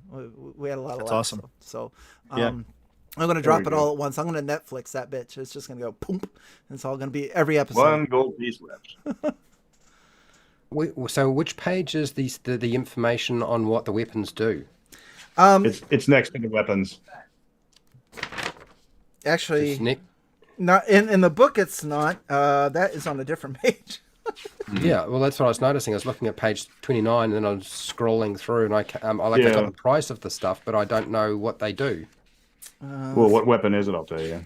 Well, that's not going to help me if I have to learn how to do a couple of other classes or characters. It's not going to help me. It's on page 60. Oh, you've got to be kidding. It's under- TSR, you suck. You suck, All right. you. So those of you that watch Fred's live stream, somebody send him a copy of the Redbox set because I want to see him do a review on it. I've already got a copy of it in front of me. I'm not a proper paper copy, so Okay. which means I probably won't be doing it because you know how I feel about if it ain't the real deal, it ain't a piece of paper, and I have to look on it. It ain't going to happen. And the index is on the other book. Oh, there it is. Damage. Yeah. Bingo. Also, a mace and a warhammer does exactly the same thing. Yes. It does. And the Warhammer's two-handed, so you can't use a shield. Oh, holy Toledo. Hang on. What's the deal here? Does that mean I can't shoot arrows or bolts? Because Nope. But you use a sling. I have to use a sling. Yeah. Yes. That's what I'm doing. I'm going sling. I'm taking a sling because I don't think I'm going to be able to get up close without things going really Get bad. those D4s heated up. Wally, how many magic items do we start with? Oh, that's the fun part. Is you have to find them along the way. I wasn't going to ask that question because I knew what the answer was going to be. So, Yeah, but if you can survive long enough, you get a lot of magic items. There is no. It's like, okay, you get 3 really good magic items, and that's it. No, you will be throwing away magic items in BECMI. Yeah. Oh, look, it's another sword +1. I think I'll give it to my other daughter. Yeah. Yeah, we had guys that collected swords, like sword +1 flames on command was a popular one. The Cure Light Wound sword, they would collect the heck out of those because they could get a charge out of all. They'd just bring the sword just for the Cure Light Wound spell that was on it. And so with BECMI and a lot of the older editions, your character was more like with 5th edition, your character, your theme for your character, whatever else is built through your subclasses and stuff. But in BECMI, your classes stayed this, or your characters were the same, but they kind of took on their personality through their magic items that they had. Yeah, and as you go from basic to expert to companion, each one adds a level of complexity to the game. Mm-hmm. And once you start getting into weapon mastery rules, and you start getting into they start adding more weapons as you level up, and the master level weapons can kind of blow away with the first edition. Master level for BECMI was actually more complicated than first edition. Mm-hmm. And let's not get started on the Crucibles and the Gazetteer editions, because I was originally going to play a Sphinx, and just to complicate things, make him a werebear. Yeah, and I have no idea about any of that stuff. I never bought any of the extensions. I just bought the 5 box sets, and that was it. Oh no, the Creature Crucibles, because races are classes. Every one of them adds about 12 new races, and some of them good, some of them awful. Wow. If you want one of the best ones, you want to get Tall Tales of the Wee Folk. That one was fantastic, though it gave you the Treant as a playable race. Holy smokes. Okay. Not exactly easy to take into a dungeon, or the Centaur. I think out of the just the core box sets, I think out of the BECMI, I think Companion was probably my favorite, because that's and Fred, you would probably like that one the most, because that's where they established strongholds, and they had one of the best war machines in there. If you wanted to run mass combat, the mass combat and the green box, the Companion set, is one of the best I've ever seen. Okay. Yeah, it's actually system neutral, Mm-hmm. so you can use it for 5th edition easily. Yeah. And I don't know how you played, Mr. Welch, but we did. I mean, since most of mine was homebrew, I mean, we had barons and counts and viscounts and marquises, and we had whoever showed up at Adrian's house when we got out of school. First 6 got to play, because Adrian lived in the middle of the neighborhood, and he was bike riding distance from all of our players. And we didn't know who had school. We didn't know who had to, who was grounded, who had yard work. Since I was the only one with the box set, I was automatically the DM. I have a quick question. yes. Abilities. Yes. On the official character sheet, it says adjustment. Was that like the adjustment I did to increase my dexterity, or is that like the modifier? Modifier. Mm-hmm. Okay. The plus, Yes. +2, the +3. Yeah. Gotcha. Yeah. I do want to just touch on skills real quick. So like if you want to do something, like if you want to try to shove a door, something like with strength, or things along that line, I don't really like to step on the thieves' abilities that much, but other abilities, whether they be intelligence based or wisdom based or something like that, you would actually roll against your score. So like if you want to try to break down a door and you have a strength of 14, then I would allow you to do a strength check with a plus or minus modifier, depending on what type of door it was. And then you would have to roll under your ability score, if that makes sense. Yeah. So they didn't have like athletics or acrobats or, stuff like that. It was just, you just used your ability scores. They added skills later, but they didn't make them official until they compiled it into the cyclopedia. They added the skills first with the first of the Gazetteer series. Yeah. And their skill system is one of the best in all of the D&D. Yeah. Though a lot of people don't like it because it's rolled under. I have a question. How punishing is an encumbrance? Because I would just go buy a whole lot of equipment that I think might be useful, but like how punishing is it going to be? Past the red box, you would dive more into encumbrance. But for our game, it's going to depend on your armor, and how many coins you carry.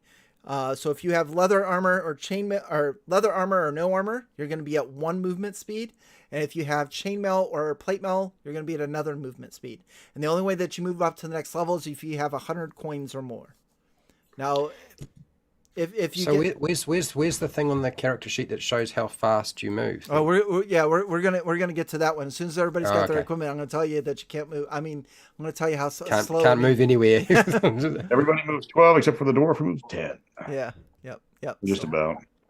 Yeah. So encumbrance is actually very important to BECMI in regards to that's how you get your movement speed. I think so, I'm pretty- so the idea is probably not load yourself up with too much stuff since you're not going to be very strong. For this one shot, and if you're just using the red box rules, it says your armor plus standard equipment that you carry, so you're fine. Yeah. But if you come across 200 gold pieces and they say, hey Nutella, you're carrying all the gold, and you just take on 200 gold pieces, then you're going to be slowed down. So what's that? What? So would you you able to get around that by just I'll go buy myself a mule because I don't see a price for a mule anywhere. So. Yeah. We won't worry about mules for a one shot, but I Okay. mean, No. I just curious. Portable holes, bag of holdings, that would help as well. I always tease in a lot of my games by putting a lot of copper pieces in because they're going to weigh you down and not worth as much. Gems and jewels in BECMI is where it's at because you can pick up a gem that's not very heavy, but it's worth a lot of gold.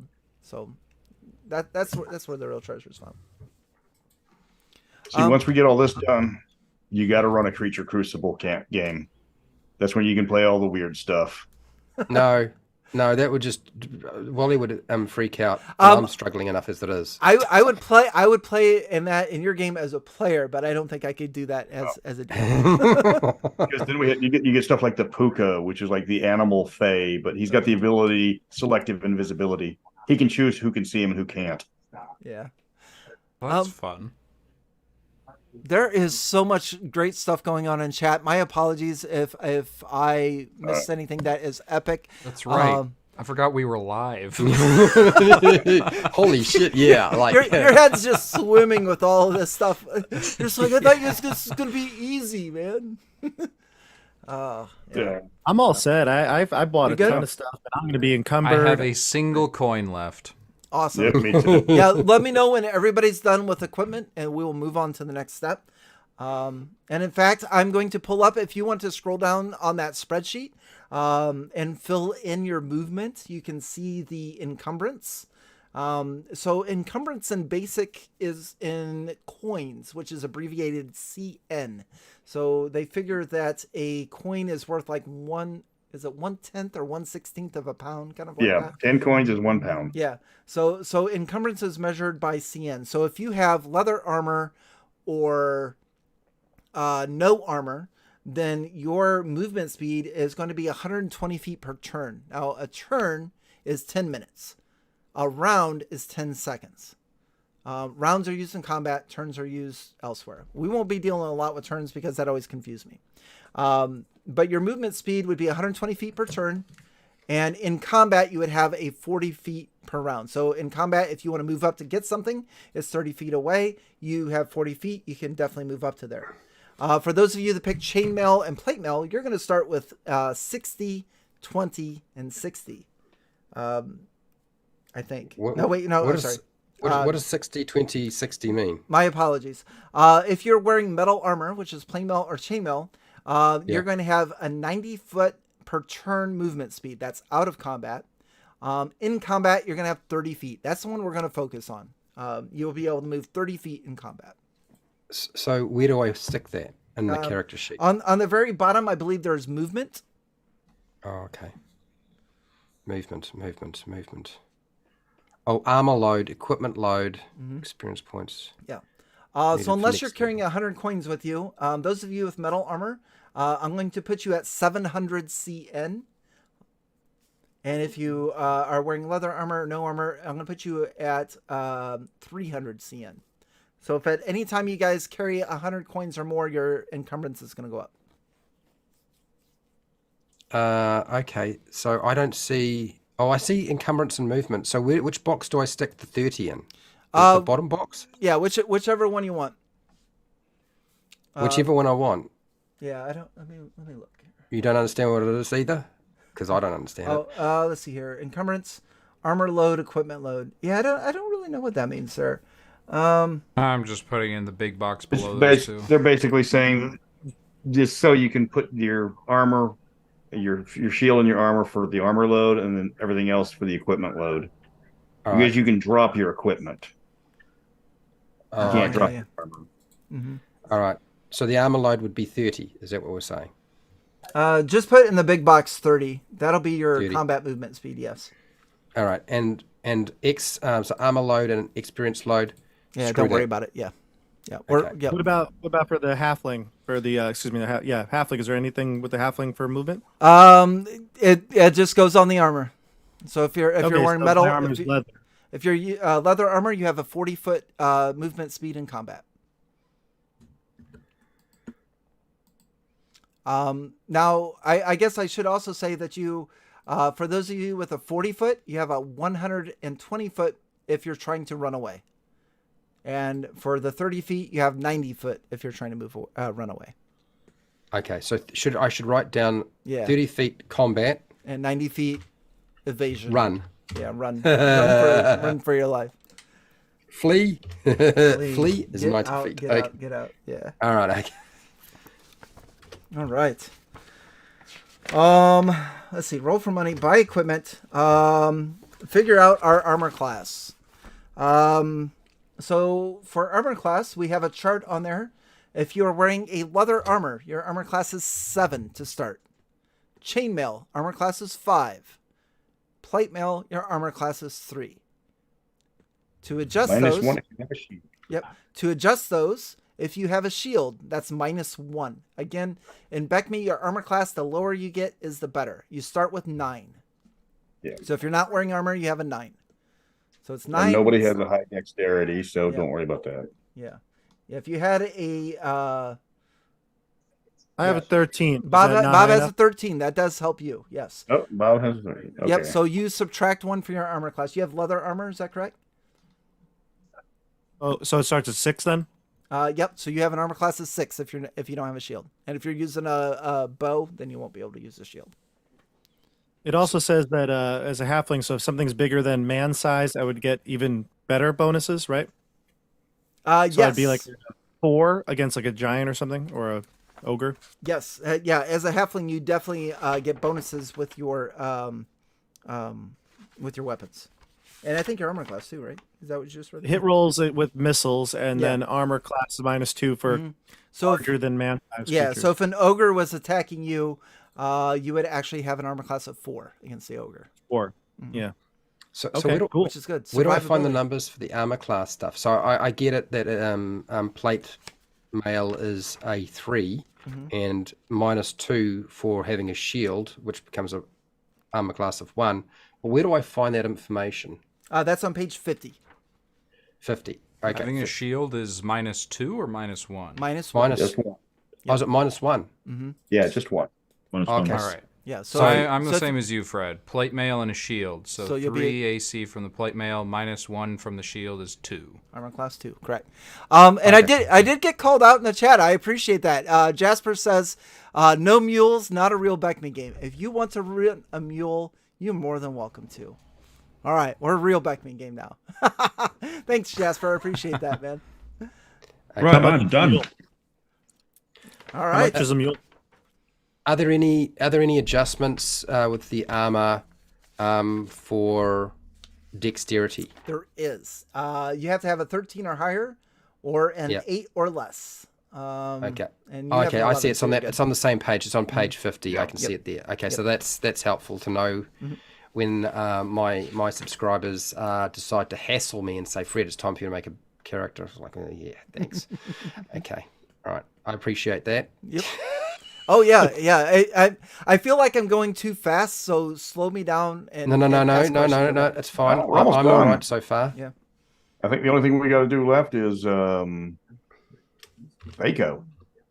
Yeah. Yeah.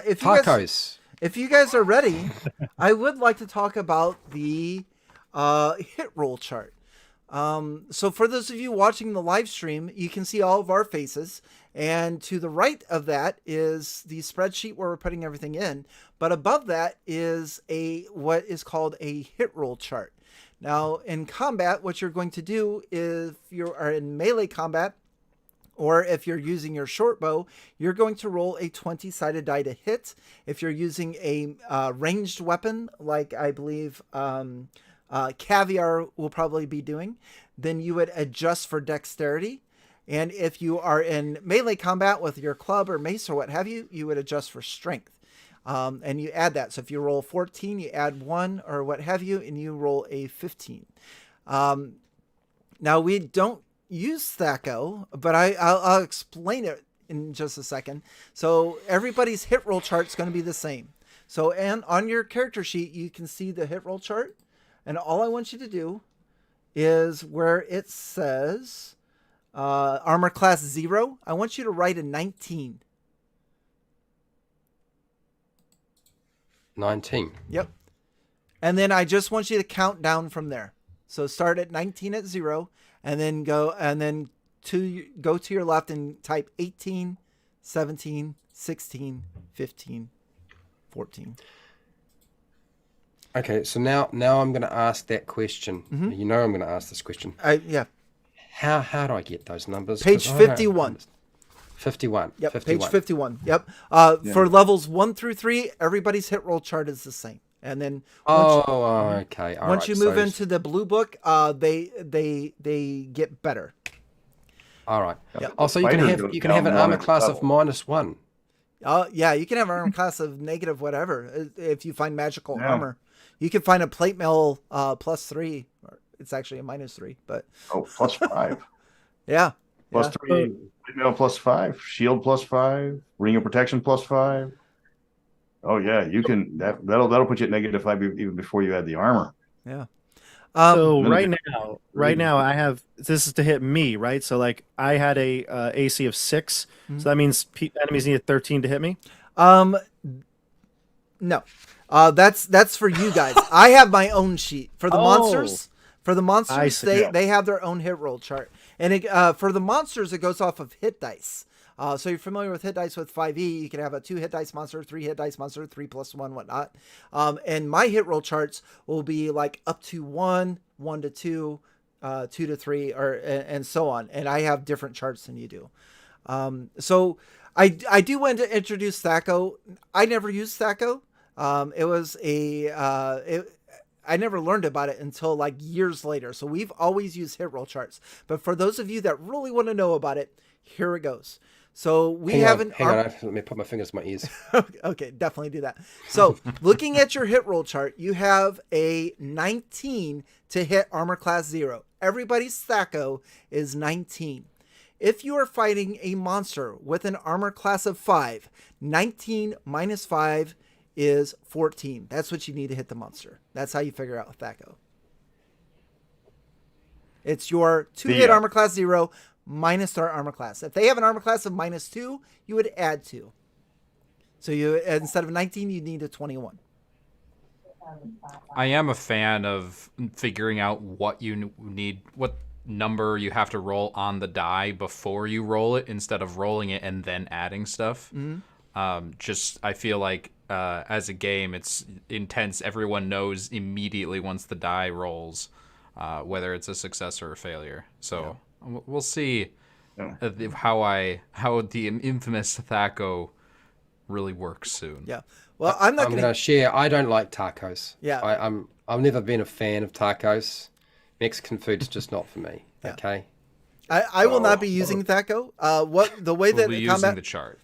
So what's going to happen is you're going to roll your die to hit with your adjustments. So if you've got a bow and you roll 14 and you add your dexterity modifier of +1, you roll 15. You're going to look at your chart and you're going to say, I hit armor class 4.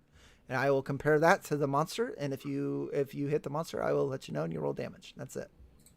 So there's nothing beyond. So if I roll anything under a 10, it just doesn't hit. It doesn't hit. No. Got it. Okay. All right. So let me just reflect this so I get this straight. Mm-hmm. I've got the table with the armor class along the top. I've put in the numbers for the 2-hit roll needed. Mm-hmm. And when I need to do an attack, I add for a strength attack the strength adjustment. Correct. Which is a modifier. Mm-hmm. In this case, for me, it's 0. Yep.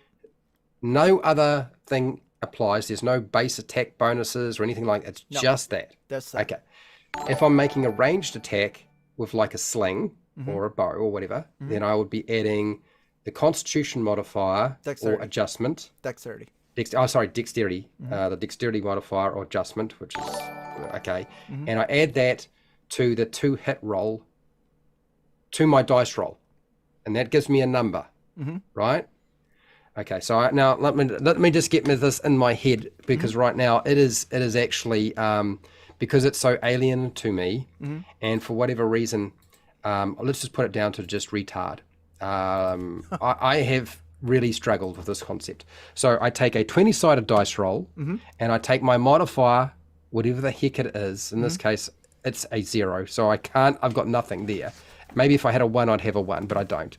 I roll a dice, I add those two numbers together, 0 and 19, so I get a 19. So that means if I rolled a 19, the best that I can hit on a 19 is armor class 0. Yes. So you would tell me I rolled a 19, I hit armor class 0, or just hit, I hit armor class 0. So if I were to run, let's pick a monster. So if I were to run, let's say a werewolf. And a werewolf has, because they have weird, let's say a lizard man. And a lizard man has an armor class of 5. So you would hit you would say, I hit armor class 0, and I would say you hit, because I'm comparing that to the armor class 5 of the lizard man. Okay. All right. Okay. I think I've got it. Yeah. I'll probably forget, but I think I've got it. Now, not to confuse you, but those of you that are using strength for your weapons will also add that to damage. Those of you that are using dexterity will not add that to your damage.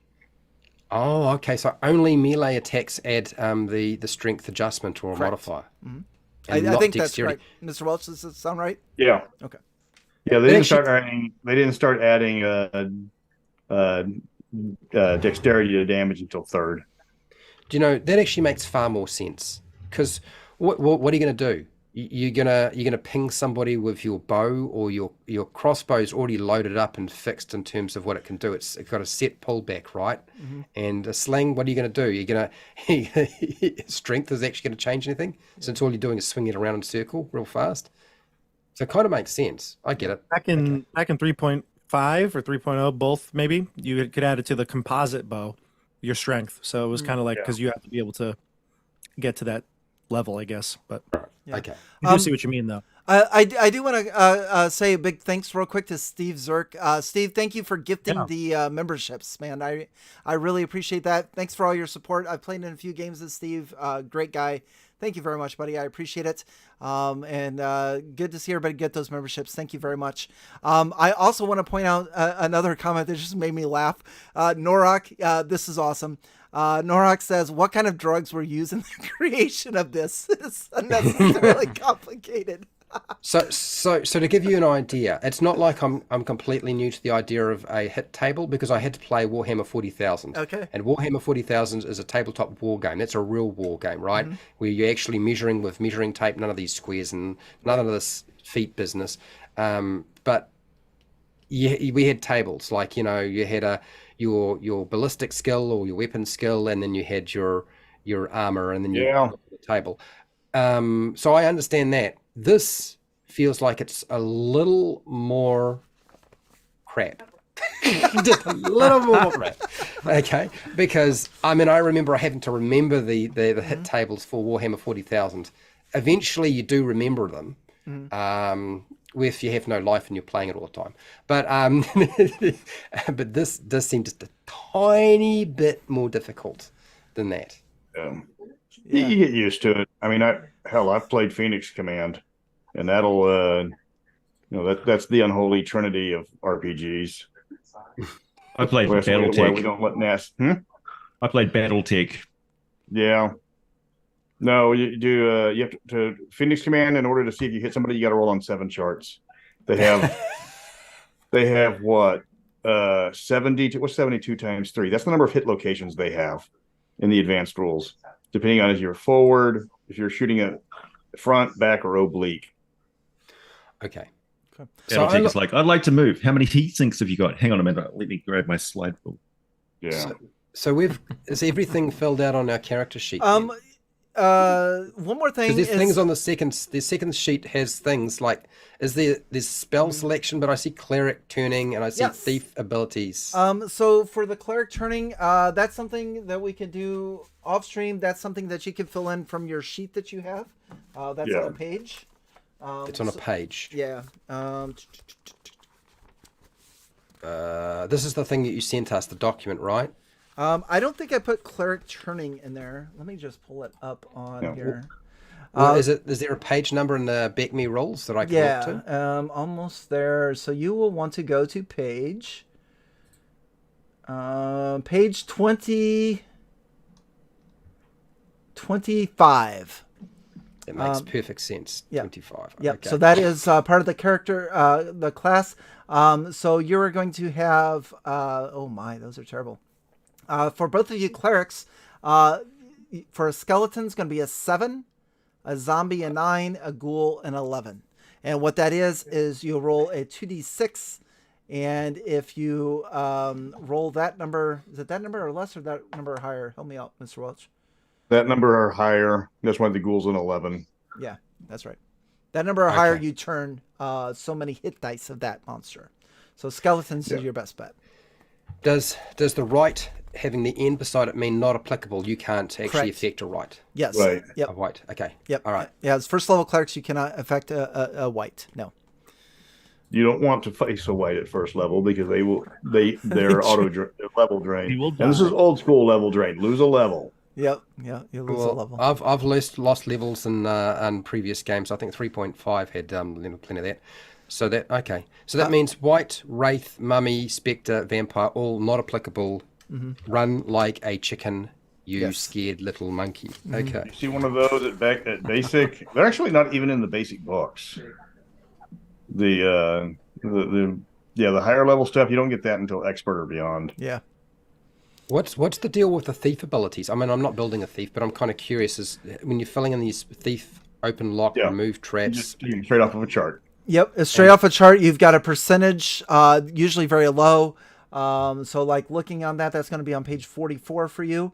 A first level thief has a 15% chance of opening a lock. You just roll a percentile die, and if it's 15 or lower, then you open the lock.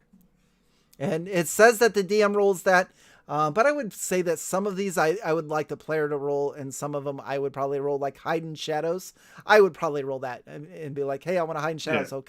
Okay. And then I would roll and see if they successfully do that. Yeah, the thief's going to know whether he picked that lock or not. Yeah. Oh, so which page was that? That is page 44 for a thief. 44. Yeah. All right, for the thief. Yeah. I do want to say, so TJ has a question in the chat. Do the clerics know they don't get spells till level 2? Yes. So you're aware. Yeah, painfully so. Yeah. So our two clerics, I'm gonna have to include a skeleton or two in there somewhere, probably, just so we can showcase the cleric. My level 1 spell is Read Magic. Read Magic, really? Okay. Mm-hmm. Why did you choose that, out of curiosity? Because my normal go-to, you'd think Magic Missile or something like that, but Sleep. It's sleep's okay, but if it doesn't work, it doesn't. The utility. Actually, Protection from Evil is one of the best, because if you get chased by an enchanted creature, they can't touch you unless you attack first. Like if you need magical weapons to hit them, they can't even touch you if you've got that spell going on. Yeah. Which is pretty powerful. I think spells were a lot more powerful in basic than they are in 5th edition. One thing I have got, which is better than a spell, is a Silver Dagger. Nice. Very good. Yeah, sleep knocks out 2D. Was it 2D8 hit dice for the creatures? Yeah. It's an auto win for low level. Yeah. Sleep is a very powerful spell, and Magic Missile always hits, and all good stuff. 1D4. But don't assume basically you can read a scroll or a magical enchantment or something like that unless you have the Read Magic thing. Yeah. And having an elf, it makes sense as a character to have, because I'm a role player. Very good. So, Very good. I see down the bottom of that character sheet, it says experience points. Obviously, we have 0 hit experience 0 points, but there's a bonus penalty bonus penalty percentage, and then needed for next level. Now, I'm assuming there's a table for the cleric and the various classes that shows you what you need for the next level. How do you figure out the bonus penalty thing? That's your attribute scores. Yeah. So That's your prime requisite. You have a, if you have a, do you have a wisdom of 15 or higher? No, I don't. Okay, then you have none. So you're asking for your live stream there. I'm trying to remember where that chart is at. So you can either have a 5% bonus to XP or a 10%. And I will have to find what page that chart's on because I'm not sure. So all of this is in various different places. Interesting. Yeah. It's like a maze. It is. It's like a puzzle book. Maybe that's why I love it so much. It's on page 23, right at the start of the characters section. Yeah. Okay. There you go. Frank wanted to make sure you were paying attention to play his game. Yeah. So if you have a 13, it's actually designed to read from start to finish, essentially. Crazy as it sounds. Oh, hang on. So on page 23, that adjustment there, primary requisite adjustment table. Is this adjustment table apply to not just experience points? Does that apply to other adjustment things as well? No. As a cleric, this just applies to your wisdom score, and you just look at your wisdom score in there because that's your prime requisite. So if your wisdom's at 15, you get a plus 5%. If it's an 8, you get a minus 10. If you're a fighter, you're comparing your strength to that. Yep. And if you have like a 6 to 8, or you got a minus 10, and if you got a 3 to 5, you get a minus 20. Yes. And just shoot me now. So you can't even level up very well because you get this many experience points and you have to subtract for that because your prime requisite's so low. So one of the cool things about BECMI, and this might be the way with AD&D as well, is you actually get experience points for gold. So whatever treasure you find, that gold value when you're done with your session or that adventure, that is tallied in experience points. So finding treasure is more important than defeating monsters. That's why you would end up finding thousands of gold pieces in low-level adventures. Mm-hmm. That's also why you capture monsters and then ransom them back to their tribe for a bounty. Yes. Wait, hang on. So is it finding the gold or is it leaving the dungeon with it? Because gold has some serious encumbrance stuff. Yeah. Good point. I thought wasn't That's why you have backup characters who are carrying it for you. Yeah. It specifically tells you to hire retainers in multiple adventures. And it says if you're running Keep on the Borderlands, you want to start with those. A lot of these modules are designed for 8 players because you're going to need, bodies. Mm-hmm. We're gonna need 6 Sherpas on this journey up the mountain. Yeah. How much does a Sherpa cost? That's on one of the charts. I will say for this there one are so shot, many charts. I am so lost. It's like it reminds. It's the whole book's charts. Oh my god, they're everywhere. Listen, the halfling has been a dream to create. Yeah. Come on, doggo. Ichi, come on. I will say that I forgot what I was going to say, so I guess I won't say it. I do want to be mindful of everybody's time. I would like to go through combat, but we are closing in on the 2-hour mark. If you guys want to end this here, we can pick up again. Otherwise, I would like to spend 15 minutes to go over what combat would look like. If you guys have time, but if you don't, then that's fine as well. I reckon we just do it in the one shot, dude. I don't reckon we just do it in the one shot. Okay. They're going to be far more entertaining. There's been so much to take on board, and this is all completely new to me. Mm-hmm. Certainly, it's been helpful. Yes, absolutely. Because I can assure you, I would never be able to figure out this stuff. I'm 51. I would not be able to play this game without help. It just wouldn't happen. Yeah. Once you master this, we can move on to the weird stuff. That's not so bad. Because this isn't weird yet.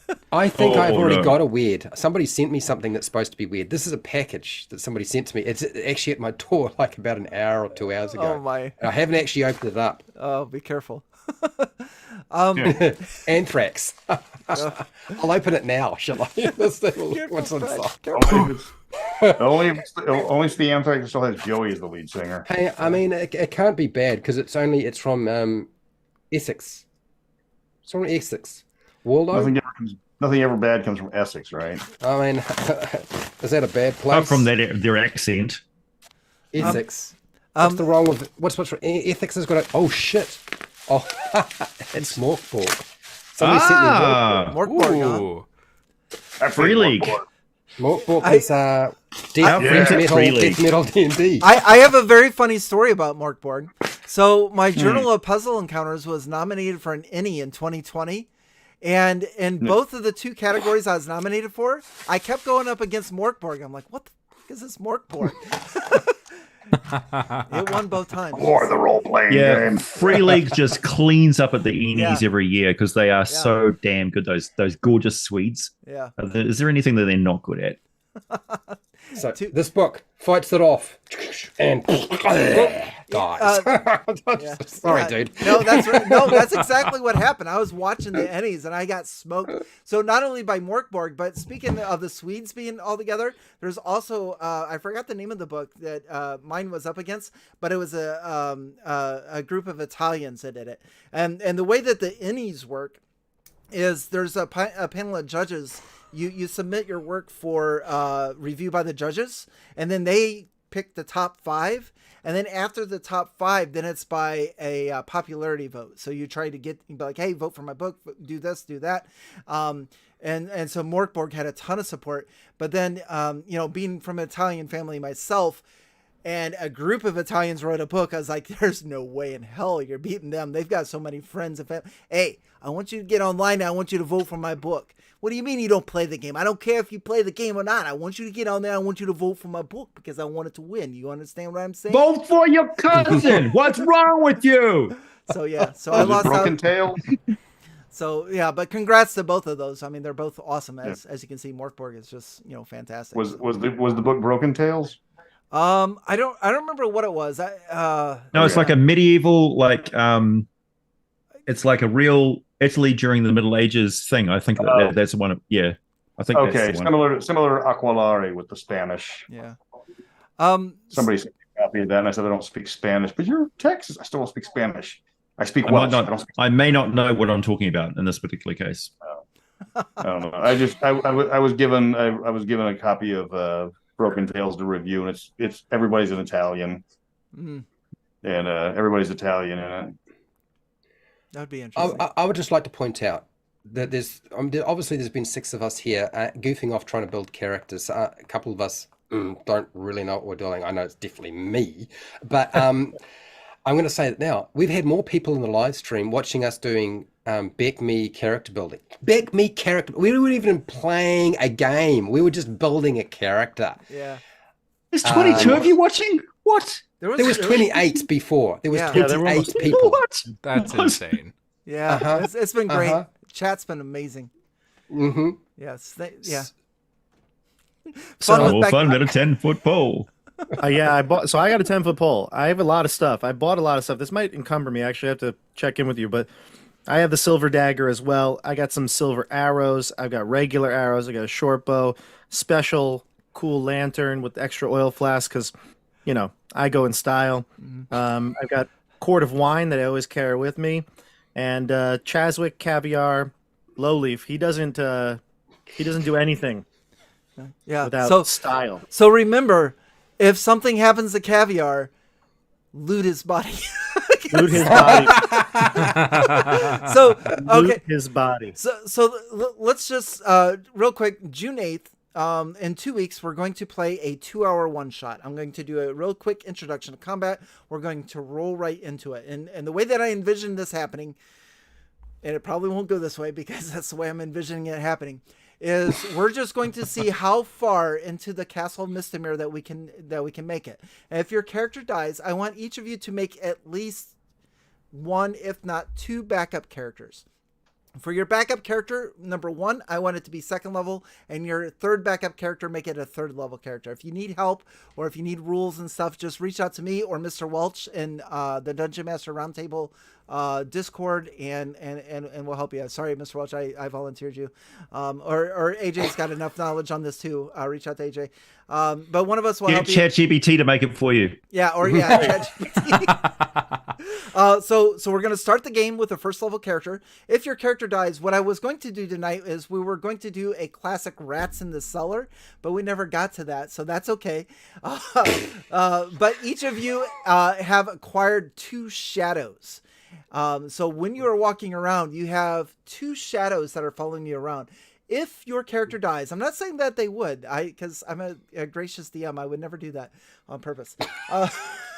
If your character dies, one of your shadows comes out and they're there, and that's when your backup character comes in. You just beam them in like Star Trek. Yeah, Yeah, well, because I we was don't have thinking enough that time too. to role play in 2 hours. No. I remember when our characters died when we were playing 3.5.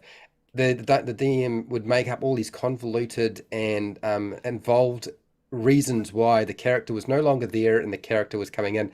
In the end, we just had a portal opens above, plop, new person. How's it going? I just showed up in a tavern and here I am now. Yeah. Well, the only way you're getting out of here is if you come with us, and if you don't, you die. What do you want to do? So it was easy. Yeah, we just had a cage that had somebody captured in there that we rescued.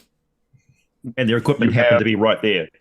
Secret door opens up. 2 Pinkerton agents drag in somebody with a hood over their head, drags in the character, pulls the hood off, and then leaves. Oh, have they got like a topical cufflinks that are made from Wizard to the Coast or anything like that? I knew that's where the wizards in their regards. So it reminds me of what's the game? Paranoia. Yes. Where literally you just die all the time, and you have like 8 clones that just 6 clones. I ran Call of Cthulhu, which they went through 484 characters. They lost 70 characters on the opening in the introduction, where they were supposed to turn off a record player that was skipping on the word Haster. Oh, they couldn't figure out how to do it. Wow. So we should look. I feel like the surname for my character has to be Nutella Crash Test Dummy. Yeah.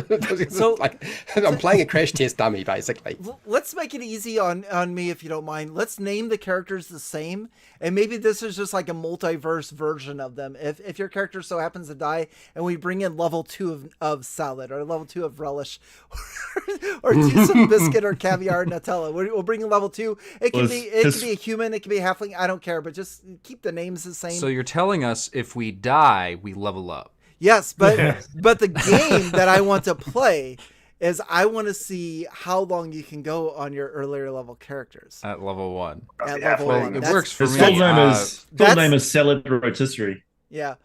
So that's what I would like to see. So make it a challenge amongst yourselves to make your characters last as long as possible.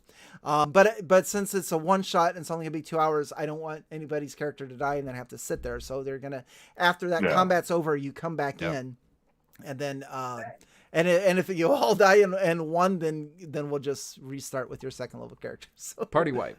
Right. Yeah. So, but I am going to run everything. I don't normally do this as a DM, but I'm going to do my best to run everything by the book, just to give you the full sensation of BECMI, just to let you know rules as written, how it feels. So, and just remember, everybody, casting mage armor does not involve throwing the elf in front of you.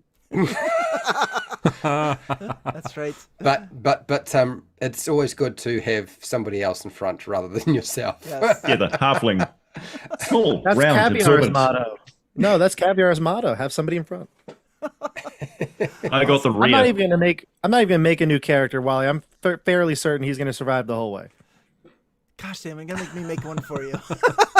But that would be amazing. It's like the only one that survived the level 1 was the halfling with 1 hit point. The halfling with 1 hit point. Yeah, it could happen. I just wrote "ha ha" in my hit point section. There you go. I can't believe you rolled a 1. I'm so sorry. Yeah. Oh, yeah. If we were playing a campaign, you would have re-rolled that, but we're gonna do it as I written. like this. Okay. I like this. I like the challenge. You roll the dice, you I take your like the chance. pain. Yeah, yeah. We're I have a question. Yeah. I have a question, Bob. You run a lot of live stream stuff. If you figure out this, are you going to shift your people over to BECMI D&D and play Keep on the Borderlands?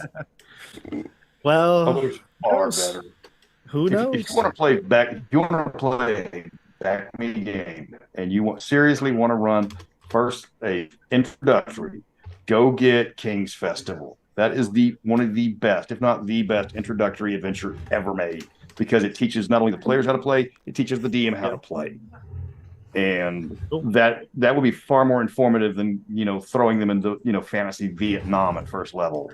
And if you want really good adventures, handcrafted to bespoke for you, then go to my channel and look at my Derailed Fantasy. Yes. Yeah. Yes. I have not watched any of those yet, but I have heard the reviews are magnificent so far. What? That's okay. Gives you something to do this afternoon. There you go. It's not afternoon for him, it's for us. It's night Oh over yeah. there. Yeah. It's It gives you a nice soothing voice to go to sleep to. Yeah. I laugh because I've heard that before. A lot of people are like, I listen to you when I go to sleep every night. Oh, it really works. Yeah. It's my core audience. They don't even know it. My wife Put that on playlist, hit play, and then go to sleep. Wake up in the middle of the night. Harpies are attacking me. Harpies. Oh, sorry. I had a nightmare. I won't lie. My wife has you're on one of her playlists, and she will watch all your videos until she dozes off. Wow. And when she wakes up, she rewinds back to the one she was watching and keeps watching. Awesome. Thank you. Mm-hmm. Yeah. I just want to say a big thank you, Wally, because I do appreciate you walking us through the process of building these characters, because it would never have happened. Truly, it would But not have. I'm also aware that document you gave us on how to build a character, I have to include page numbers and references for all of the stuff, because there's no way I would be able to cope. I would go insane. No problem.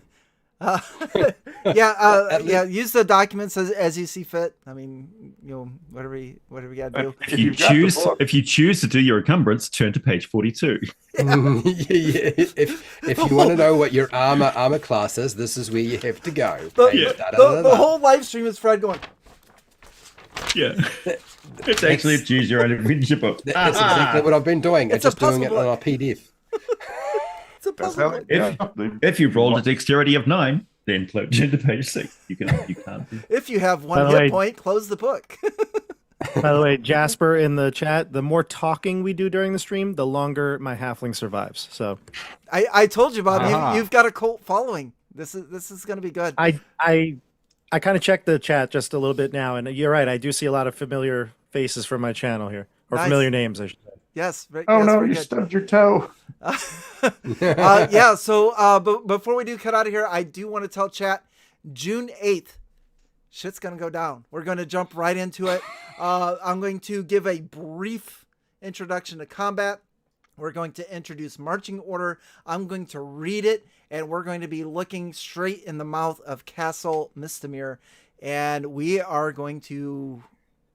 I don't know what's going to happen, to be honest. We're going to put on some Dio in the background. We're gonna drink Mountain Dew. We're gonna eat cheese snacks. Oh, come on! You're gonna be drinking mead. Jolt, You're man. not gonna be drinking. No. Okay, all right. I have a question. Are we going to be going theatre of the mind, virtual tabletop, or just you're going to point the camera at your table and use miniatures and dice? We're coming to your house, Fred. We're coming to your house.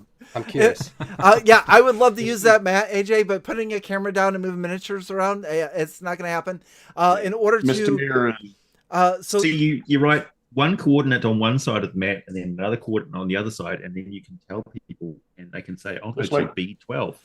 So what I'm going to do is I'm going to have the maps. So everybody, where you see, for those of you in the live chat, where you see the spreadsheet with everything right now, I'm going to replace that with the map that I am looking at. And it's going to have the numbers on it. And I'm going to invite the 5 of you. If you feel more comfortable just looking at the map, that is fine. If you really want to get that old school feel, I'm going to describe the corridors, and I'm going to the best of my abilities, describe them, because in BECMI you would have what's called a mapper, and you would have, if we're sitting around the table, I would describe it. One of you would be drawing the map as we go. Now that's a little bit much to fit in 2 hours, which I totally understand. But again, I'll be saying, okay, you go 20 feet north, and then the corridor turns and goes 30 feet east into a 30-foot by 30-foot room. And that would be up to you as the mapper to interpret that and to draw that out. But again, since it's a 2-hour one-shot, if you want to have the YouTube screen up where you can just see my map, you're more than welcome to do so. Otherwise, you won't be able to see a map, and everything else is going to be theater of the mind. Well, if it's really old school, then your older sister will be sunbathing outside and I won't be mapping shit. Yeah. Yeah, I remember mapping in 3.5, and it's yeah, brutal. it is brutal. You like, hang on, there's something wrong here. So something didn't quite go right along the way. Yeah. I've still got graph paper somewhere. Yeah. So if you want to map and get that experience, you can. Otherwise, pull up our live stream. And it'll be a few, probably about 20-30 second delay, but you'll be able to see the map on there. I just think that would be the easiest way to fit everything in 2 hours. Okay. I don't want to do it like a Roll20 or anything else. Also too, the load on your computer will be absolutely ridiculous. So and Maybe it'll one day we stream can as play well. some Star Frontiers too. there you go. But yeah, I'm looking at the same thing. Star Frontiers. But yeah, so combat and everything will be theater of the mind. I'll give approximate movements and stuff like that. We'll go over combat and everything. I'll have to refamiliarize myself with it. But if I were to just announce it off real quick, you roll initiative every round. So the monster versus you, there's a chance you can go simultaneously. And then it goes, I think it's missile fire, magic spells, and then melee combat. Oh, so initiative just the dex adjustment or dex modifier? No. So what we'll do is we do team initiative. So one of you will roll a 6-sided die against my 6-sided die. And I'm not rolling the dice. Somebody else is rolling it. But that's after. But that'll be after we decide if one of the two sides were surprised. So I will roll 2 d6s, and I will tell you if you're surprised, if you surprise the monsters, or if you're both surprised. Okay. All right. I think I got it sorted out. Cool. Sure. He says. Yeah, Jasper good. says this game is going to be perfectly fine. Thank you, Jasper. I appreciate that. And Misdemeanor is actually pretty easy to run because the encounters are generally lowered out, so people will actually want to play. Yeah. You're not gonna be like the Caves of Chaos and walk into the evil cult cave on the first try. Like several of my players, let's just go straight to the end. No, don't do that. I do want to share one more story though before we go. I am on Facebook. I joined the BECMI Facebook group. The BECMI Facebook group, and I put out there a question because I contemplated running the Misdemeanor dungeon, and I asked about how complex it was for first level characters, and I had like 100 responses, and they were everything from everybody's going to be fine to they're screwed. But the one that mattered the most was Frank Mentzer, the one that wrote the encounter, the one whose name is in the book, responded to me in Facebook group and said, yeah, they'll be fine up until that point. Okay. All And right. that's why It's we're good to going to know. have a backup 2nd level character and a backup 3rd level character. And that's all I'll say. Which essentially means we have Thanks, Frank. which essentially means we have 12 characters because every character is just 4 more characters, just with another number beside it. Yep. All right. Very good. Anything else? Anything in chat we should address? Anything you guys want to say before we head out? No. Other than I won't say it. It's on your channel. It's all right for us. So I mean, just if we can, real quick, just quick first impressions, Fred. Chaos, really Okay. awesome. I feel like we're going to Awesome wind up chaos. doing more of this. Awesome chaos. I love that. AJ. I plead the fifth. He pleads the 5th. Dennis. First impressions. I feel like I'm looking at a board with sticky notes and evidence and yarn and tacks everywhere. I like that. Yes. I like that. Bob. Outstanding, exciting, touching, dramatic, deadly. Touching you, touching me, sweet Caroline. Mr. Welch. Thank you very much. Thank you. That's my Elvis. I like it. I like it a lot. All right, let's get out of here, guys. To the chat, thank you very much for being awesome. Steve, thank you for this. The super or the memberships.